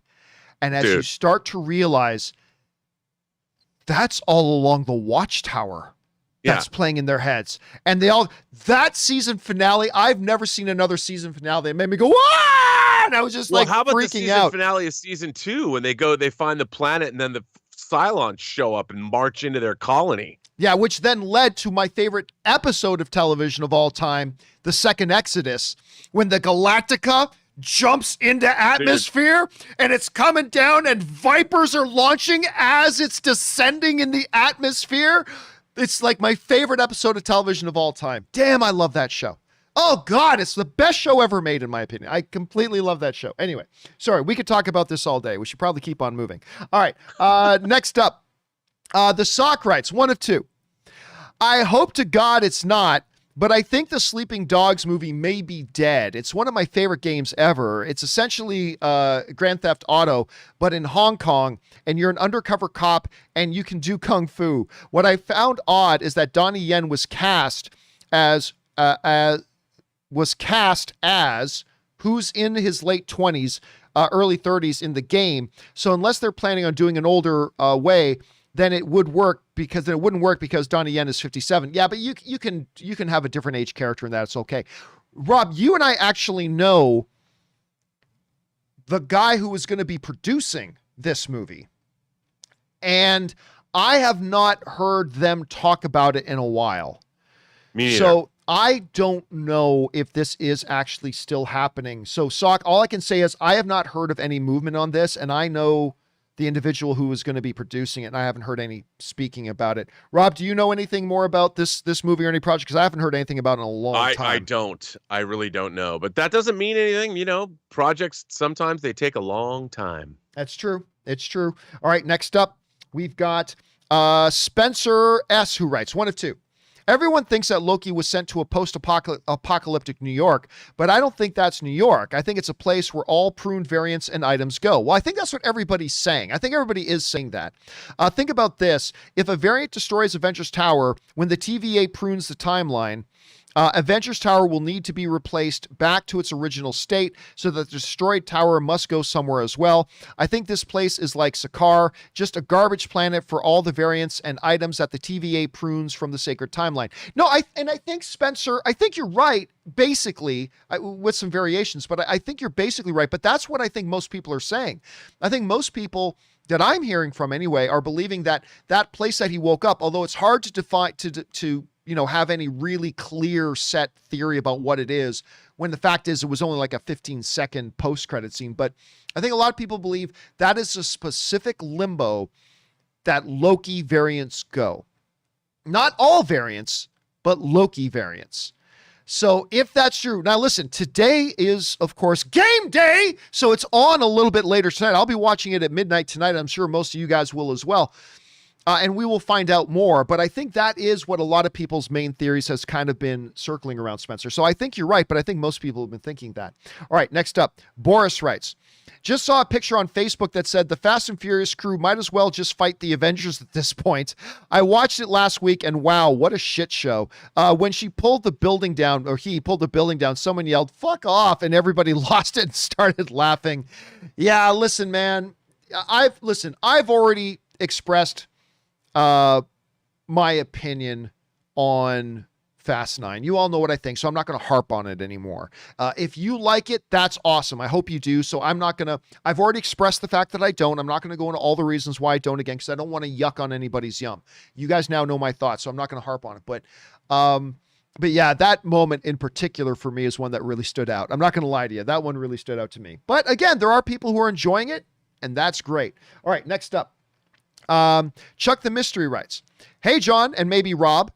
Being that Shazam is your second favorite DCEU film, and I know how excited you are for the sequel, over under 30% that Black Adam makes at least a cameo in Shazam 2, and over under 30% that Shazam appears in Black Adam. I'm going to go well under that Shazam appears in Black Adam, Rob, but when you understand that Black Adam already kind of made a cameo in the first Shazam movie, when they were looking at the history, remember that part? And that one kind of, what do you call it? Particle thing came together and it looked like Black Adam when they started talking about their old champion that betrayed them. When you say a cameo, would you consider that a cameo? If you consider that a cameo in the first Shazam, then I would say over 30%. That at very minimum, we get a cameo of Black Adam in Shazam 2, but I will go under 30% that we get a Shazam cameo in Black Adam because I believe most of that movie happens in the past. From everything I've read and everything I've seen about it, I think that movie happens in the past. I don't know, Rob, over under 30% that Black Adam cameos in Shazam 2, over under 30% that Shazam appears in Black Adam. I think they're going to appear I think Shazam's going to be in Black Adam 2 at some point, maybe a post-credit scene, and I think Black Adam's going to also be in Shazam. So you're going to take over on both? Yes. All right, I will take the over on Black Adam cameoing. I will take under of Shazam cameoing in Black Adam. All right, next up, we've got, that was Chuck the Mystery. This is Hardcore Curtsy writes. I like that name. One of two. Hi, Gio. By the way, Gio is G-I-O. As in Giovanni. So it's not Geo as in National Geographic. Just so you know, Geo is G-I-O. Or Geo, the character from the High Republic. Oh, yeah, there's that as well. But it is G-O-G-I-O, short form for my real name, Giovanni. Okay, anyway. Hi, Geo. What's shaking? In my opinion, Sylvie was born male. Early in Loki's magic lessons, he decided he wanted to be more like Frigga than Odin. Being a boy didn't feel right, and Frigga helped turn Loki into a girl and renamed her new daughter Sylvie. That was the Nexus event. I can buy that. Could have happened an hour before the TVA arrived, yes. That is why she resents being called Loki. It's dead naming her and disrespecting the last thing her mom ever gave up. The name Sylvie. Love you, long time, happy camper. Well, thanks for that, Hardcore. So, Rob, listen, I see there being two possibilities of what was the big Nexus event that caused Sylvie to be taken in by the TVA at the first place. We have discussed it before, but, you know, Hardcore Curtsy just brought it up again. The idea that at some point, this Loki was just like the Sacred Timeline's Loki, Tom Hiddleston's Loki, but decided, having the ability to do it, to become female, to be more like the Valkyrie than Odin. And then that in itself became the Nexus. I think that is a strong possibility. I also think the other one that was brought up earlier, that it was this Loki's desire to be a hero and to help people. That could also be the Nexus event. I kind of think it's one of those two. Rob, what do you think the chances are it's one of those two, or do you think it's something else completely? I think it's probably something else. I don't yet know what it might be. But, you know, the funny thing about this whole gender fluid business, Loki's a shapeshifter. Yep. And I think that even in Norse mythology, in real Norse mythology, the fact that people are trying to make it into some kind of a woke issue or something like that, but I don't think that's what it is at all. I think Loki is taken on the guise of whatever he needs to, as a trickster, as the god of mischief. I mean, if he wanted to show up as a woman to tempt a guy into doing something wrong, I mean, he flat out says that's what he's done in the past. I mean, Loki is not constrained by an earthling sense of gender fluidity or sexuality or anything like that. He's from a different universe, he's not from Midgard. And that we impose our own values upon him is always kind of silly to me, because he's a god. He's a much different creature. And if you look back into our own mythologies, it's not like a lot of these gods adhered to gender norms. You know, Zeus would come back to Earth and take the form of whatever he needed to get whatever he wanted. And I'm sure Loki does the same stuff. So it's so funny that everybody gets he's gender fluid because he's turned into women in the past to do his shenanigans he was trying to pull. I agree. All right, let's do one more with Rob still here because we've taken him a little bit overtime. But this one comes to us from a man nicknamed Pooh Bear, who writes, good morning, John and Rob. Tomorrow marks, this was, of course, the other day, the 25th anniversary of Independence Day. ID4 Independence Day. Another one of those great movie-going experience I had, like with The Nutty Professor. The summer of 69 were filled with great films. What was your guys' favorite summer? Well, listen, I don't know. I do not keep, I'm not a movie dates guy. I can't tell you, like, other than the Star Wars films, I can't tell you what year movies came out. I couldn't, you say, hey, John, what was your 5 favorite movies of the summer of 1991? I have no fucking idea. I have no clue. Like, if Scott Mantz were on this show, he could tell you, no problem. And I have a feeling Robert can tell you that. So I will defer this question to you, Rob. As you look back, what was your favorite summer of movies? John, it has to be the summer of 1982, full stop. Because over the course of 2 months, I've said it before, I'll say it again, Conan the Barbarian, Rocky III, Star Trek II, Poltergeist, Blade Runner, The Road Warrior, Tron, John Carpenter's The Thing. I mean, these all came out within a 2-month period of time. I mean, it was like one every week. E.T., I forgot E.T. I mean, these are incredible. Star Trek II and Poltergeist open on the same day. Blade Runner and The Thing open on the same day, and E.T. open between them. I mean, every time I went to the theater, your mind was getting blown. And even things like The Road Warrior, which had already been released around the world, also arrived on American shores from Warner Brothers in that summer. Came out, I think it came out the end of May.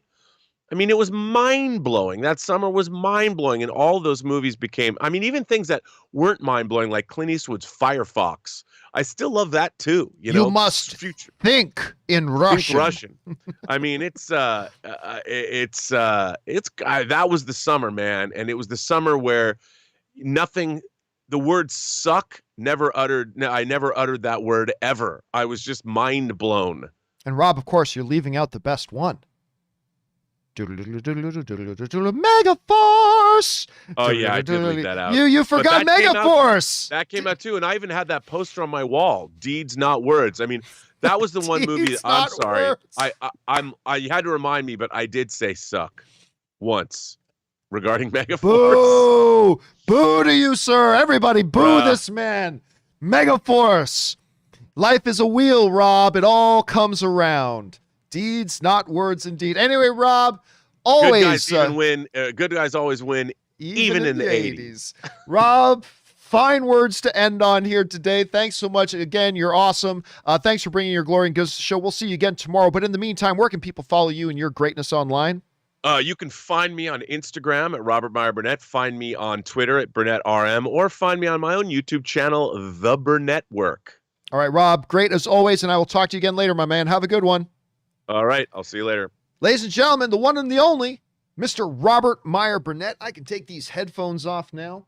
Let's keep on going, guys. We still have some time. We got more of your questions to get to, so let's keep right on rolling here. Next up comes to us from Andy Anthony, who writes, hey, I just started Star Wars The Rising Storm from the High Republic series. So far, it's great, but my favorite book so far was The Light of the Jedi. Have you been able to read any of the High Republic books? Thanks for all that you do. I got into the first one, and I finished the first one. I got it on Audible, because I have like 15 Audible credits sitting around waiting for me to use. So I got Audible, and I listened to the first one. I thought it was okay.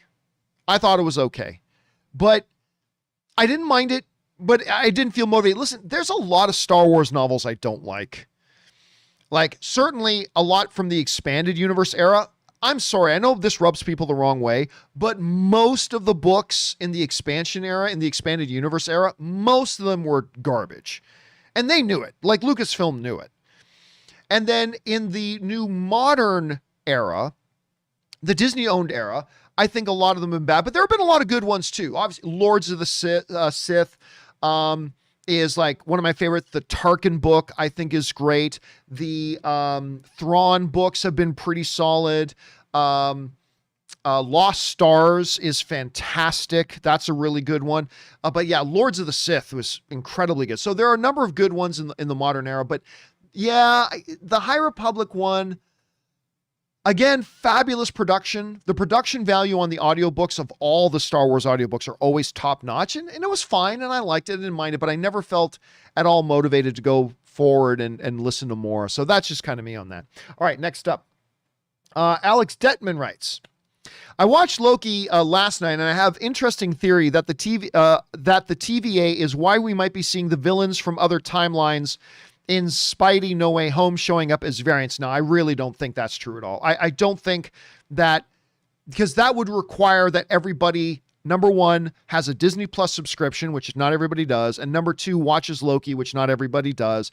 I don't see them bringing variants into that. But anyway, why we might be seeing the villains from other timelines in Spidey No Way Home showing up as variants plucked from their timelines and placed in Tom Holland's.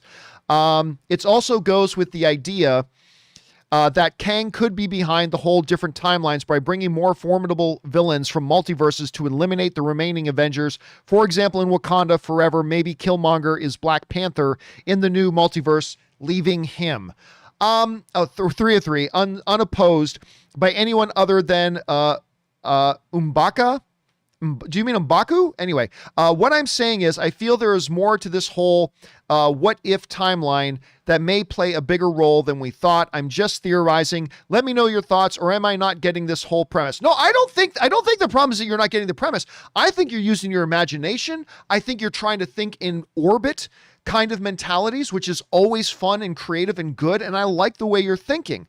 I don't agree with it. I don't think they're going to do that. I really think that the whole TVA thing for the most part is going to be limited to the Loki show.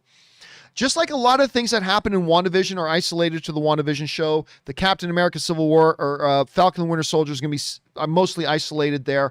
And I think this whole thing about variants stuff, I don't think we're going to start seeing variants running across all the MCU. I really don't think they're going to do that. Now, again, I don't know they're not going to do that. Kevin Feige has not called me and say, hey, Campea, just so you know, we're not going to have any variants popping up in any other MCU things. So I don't know. This is just me as a fan theorizing like you're theorizing. So let's keep an eye on it and see it unfolds. Alex, thanks for sharing your theory, man. I appreciate that. All right, next up. We got an anonymous viewer who writes, hey, John and Rob, just missed Rob. Watch again one of my guilty pleasures, 1994, The Shadow. The Shadow Knows. I love that movie.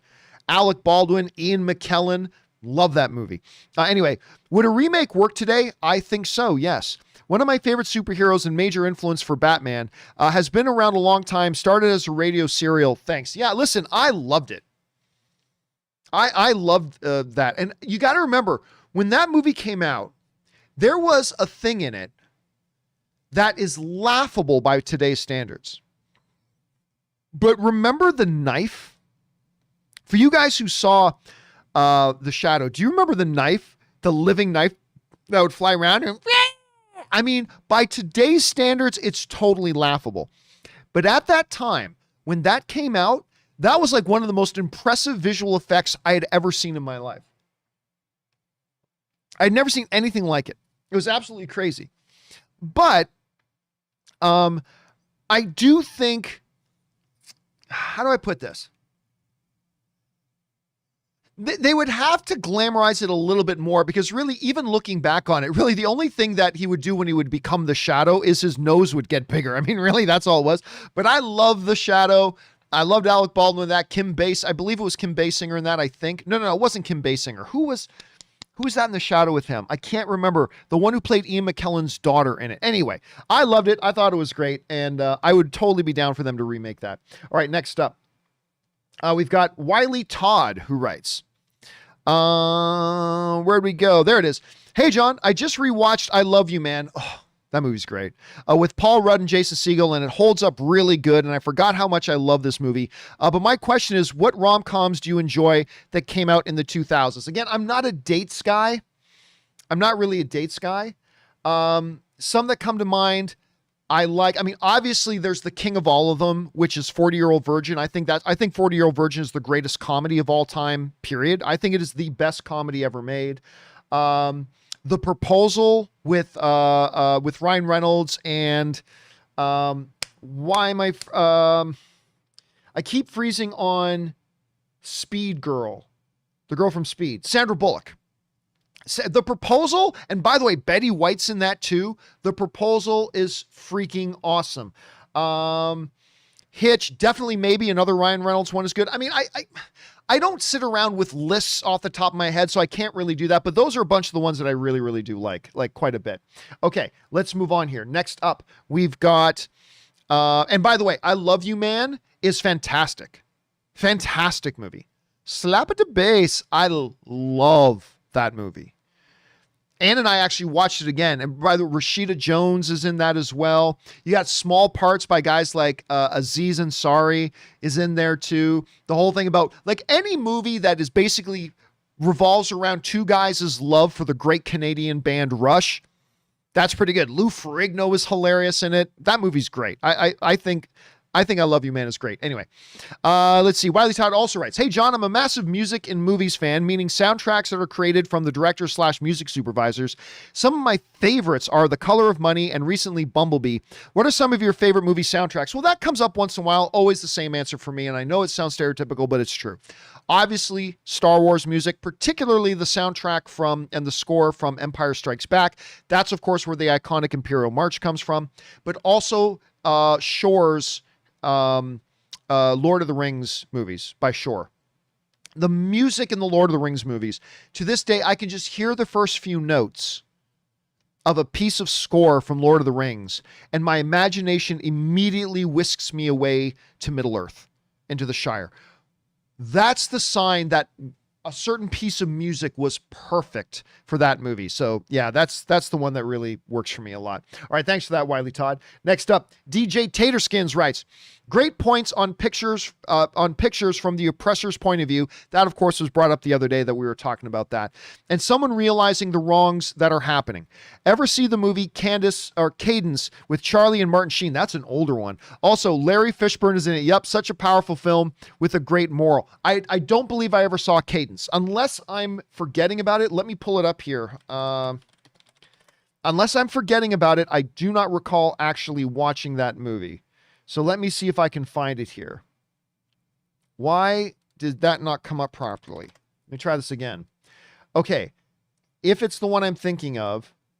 Yeah, it's the old one. It was directed. That's right. It was also directed by Martin Sheen as well. He directed that. You know what? I'm thinking maybe I did see it and I just don't remember it at all. Like, this movie is now over 30 years old, but I want to say I didn't see it, that I didn't see it, but I'm thinking that might be a lie. Maybe I did, and I'm just not remembering it at all. Because I certainly remember the poster. For those of you who don't know what I'm talking about, there's the poster there, but I cannot remember. It doesn't have a great audience score, but that doesn't usually mean much. But can't recall, man. I can't recall. But thanks for bringing that up. All right. Next up, we go to Diego, who writes, "Friends and I have gone to all the MCU premieres together since 2012. That is an awesome tradition to have, man. I know Black Widow isn't going to be a 10 out of 10, but I'm more excited to get back into a theater seat and see a new MCU film for the first time in almost 2 years. Super stoked for this movie. And listen, there is fun to be had.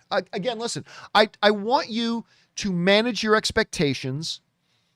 To me, look, there's going to be some people who think this is a perfect movie and love it, love it, love it, love it. That's great. I'm just saying, for me, it is a good movie. David Harbour is fantastic in it. The girls are great in it. Again, to me, though, it's tempered a bit, and it's not top shelf MCU because of the fact that I think the villains were kind of a waste, to be honest. I think everything other than the villains, this is a really good movie, but the poor execution of the villains to me brings it down a couple of notches. Still, overall, I enjoyed it very much. I will watch it again as soon as I have the opportunity to watch it again, and I hope you guys have a great time when you go to see it. All right, next up. Tony Rodriguez writes, "Oh my God, John, let's hope it's not a robotic scorpion. Remember the rhino?" Okay. But okay, we'll get into this in a second here. Let me finish reading the question here. "I remember the rhino. That was horrible. Hopefully Scorpion is like the lizard was. Silver Samurai was a robot and Wolverine seems to be their answer when they can't figure out how to do a character live." That's not true at all. Sometimes they just think that's a creative answer. Now listen, the problem, now of course this is coming from the last show that we did. I think it was on Friday, we talked about the fact that the new images, the Lego images came out showing like there's a scorpion character in Spider-Man No Way Home, but it looked robotic. It looked like it was robotic. Now you bring up, remember Rhino? Here's the thing.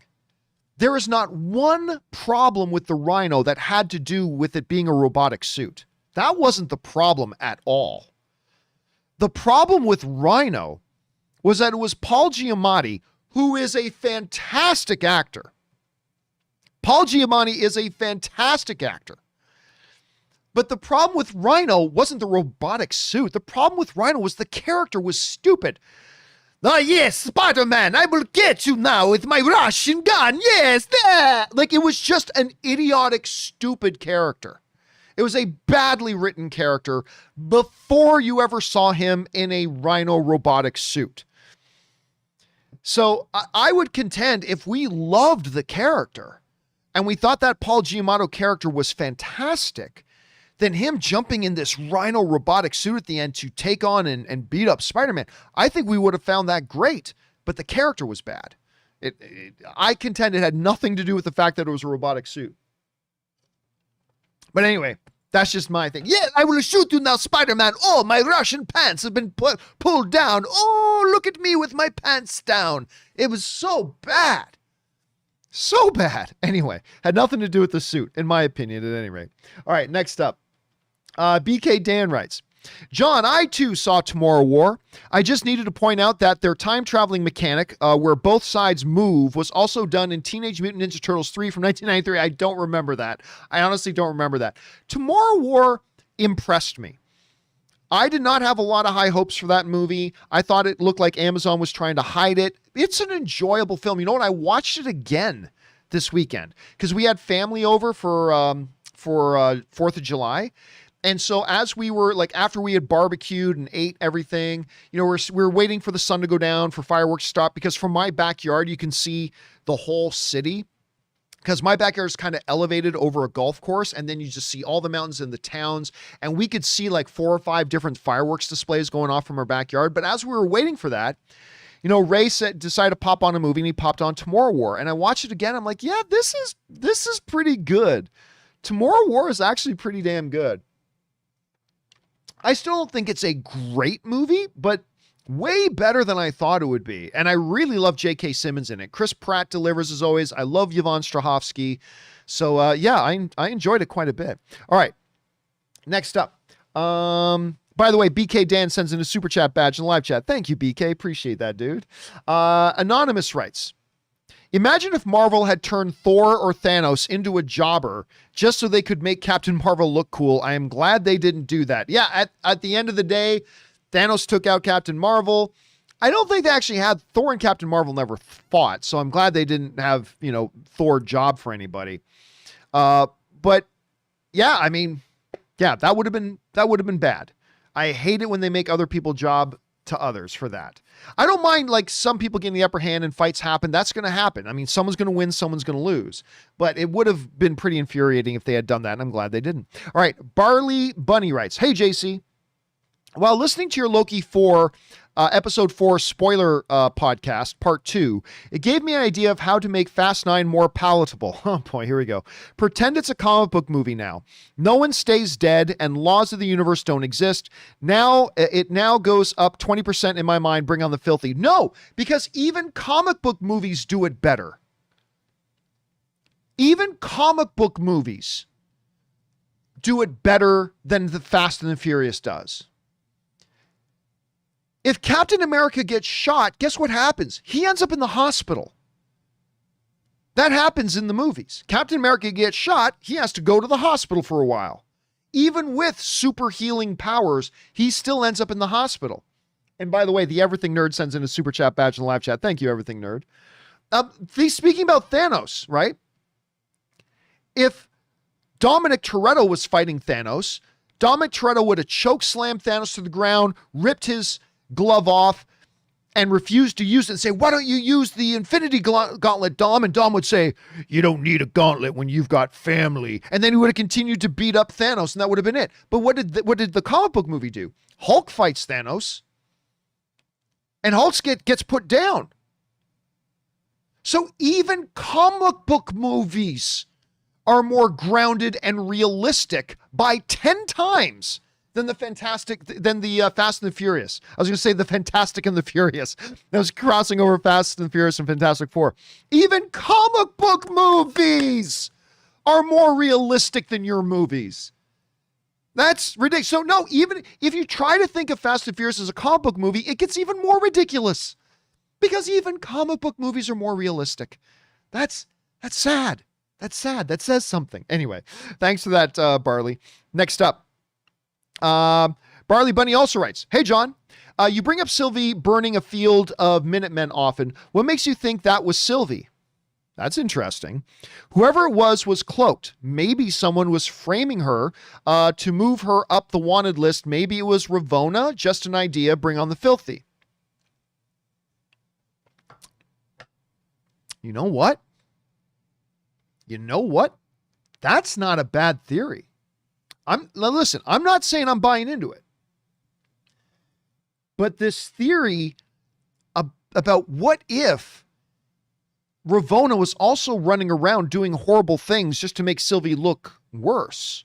What if that one monstrous thing Sylvie did, burning those Minutemen alive as their flesh burned and they screamed in pain and agony for minutes before finally mercifully dying? What if that wasn't Sylvie that did that? You know what, again, I'm not saying I buy the theory, but I like that theory. That's a good theory, dude. Let's keep our eyes on that. I think that's great. Good thinking on that. All right, next up. Sloth is Legend writes, I like that name. "Hey, John, I listened to you tell Rob about the Tomorrow War and I decided to watch it for myself. I had no idea it was out. I gotta say, I expected it to be atrocious. So did I. But it's really not bad. It's a really solid, pretty good in my opinion, aside from the inevitable logic flaws. Yeah, there are some logic flaws in it. But again, some of their storytelling mechanics were pretty good. The way the movie resolves at the end was really good. I don't want to give any spoilers away. I thought the performances were pretty good. I like the characters. Yeah, man, I had a good time with it. I really did. I enjoyed that movie way more than I thought I would. And by the way, our friend Kevin Bloom sends in a super chat badge in the live chat. Thank you, Kevin. Appreciate that, man. All right, next up, we've got Willow who writes, "Wow. All this time, you didn't know Haagen-Dazs comes in boxes of 3. My mom and I both separately bought ice cream bars during the recent heat wave in Vancouver, and I got upset after she opened and ate one of my boxes. Haagen-Dazs is tearing families apart." Okay, so for those of you who don't know, on my channel, Ann and I recorded a little vlog about a box of Haagen-Dazs ice cream bars almost ruining our marriage. And it all came down to, listen, am I crazy? When you buy a box of Haagen-Dazs bar, you expect there to be an even number in there, don't you? So Ann and I thought there would be like 4 ice cream bars in it. In Haagen-Dazs' defense, it clearly says on the bottom corner of the box, 3 bars, but we just assumed there was 4. So Ann and I both had one. And then when I went the next day to the box, I saw there was one left. So I assumed she had the 3rd one and I was going to have the last one, the 4th. So we each had 2. But there were only 3 boxes. So she went to get another ice cream bar and saw it was all gone. So she thought I ate 3 of them and she only got to have 1. Nearly ended our marriage. So damn you, Haagen. Come on. 3 bars in a box. Give me a break. Give me a break. They got to fix that. All right. Anyway, thanks for that, Willow. And no, we didn't know. All right. Next up, Ismail Montoya writes, "Hey, John, hear me out. What if Kang is the villain in the post-credit New York scene? Maybe he was strong enough to destroy New York and he killed the Avengers of that timeline. It seems that the Loki variants were worried about, Ismail did not have his second part ready. And I don't see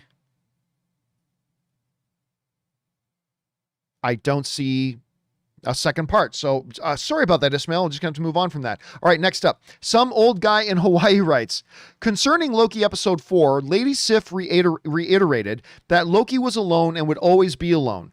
If he and Sylvie actually get together, does that make Lady Sif's pronouncement true or false or both? Because really, it's just Loki hanging out with himself." Again, the most elaborate form of masturbation you can possibly have in the universe.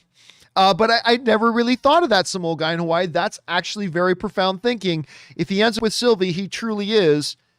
ending up with himself. Therefore, he is technically alone because he's only got himself for company. Interesting way of thinking. All right. Our last question of the day comes to us from Ready Teddy Seti, who writes, "Hey, John, I'm excited about the upcoming Flash movie. Most of the trending conversations have been about Keaton's return as Batman, but isn't Affleck also returning as Batman? I'm curious if we'll see these two versions share a screen together. Are you?" Yeah, listen, what I think is clear now is that Ben Affleck's appearance is going to be small. Now, to be fair, I used to think Michael Keaton's appearance was going to be small too, but then of course we talked a couple of weeks ago when I had somebody at Warner Brothers contact me and say, Michael Keaton's in a lot of it. He's actually in it as much as Sean Connery was in the Indiana Jones movie he was in. That's a lot. And then that artwork came out the other day that we talked about on the show, and in almost every piece of artwork that came out, Michael Keaton's Batman was in it. So what does that mean about Ben Affleck's Batman? Well, there have been no sightings of him on set. Nothing out of the concept art has shown him in it. So I still believe he's going to appear in it, but I think it's only going to be a small thing. Again, we're not going to see him back as Batman again. I think this is a last hurrah sort of thing. I'm not expecting it to be really big or really good or significant, I should say, but you never know. We'll have to wait and see. All right, guys, listen. There are still more questions to come from Jerome, Anonymous, Brian Yeager, IMAV, and others. Do not worry, guys. Now, I would do a companion video today, but of course, today is game day. So we're a little bit later at 4 o'clock this afternoon. We are going to have our Loki pregame show to talk about all the things we're expecting and theorizing to see out of Loki tonight at midnight. That'll be at 4 o'clock Los Angeles time today. You figure out whatever that means in your time zone. So I'm not going to have time to do a companion video. So tomorrow we will pick right up with the next question on tomorrow's show. And then if we still aren't caught up by then we'll do a companion video as well. So if you haven't seen your question read yet, hang in there. It's coming up. All right, guys, that will do it for me. For this installment of the John Campea Show, thank you guys so much for being here and being a part of this show. We really appreciate you taking time out of your day to spend some time here with us. It is an awesome honor by this Canadian nobody that you would come here and hang out with us. It really is truly an honor. So thank you for that. Special thank you to Robert Meyer Burnett for bringing his glory and goodness to the show. And a very special thank you to all you guys who submitted these live comments and questions. Number one, because you gave us great fun things to talk about. But number two, you supported this channel as you did it. And all of us involved at the John Campea Show, thank you guys so very much for your support. Of course, guys, as always, do the four main things. Stay smart, stay safe, take care of yourselves, and take care of others. And don't forget to be good and leave out some cookies for good old Santy Dorff in case he comes down your chimney and describes your house as being an embarrassment and your offering of milk and cookies to him as being an embarrassment. You don't want that to happen because you don't want to be in Santy Dorff shit books, everybody. Anyway, that'll do it for me, guys. Thanks a lot for being here. My name is John Campea, and until next time, my friends, bye-bye.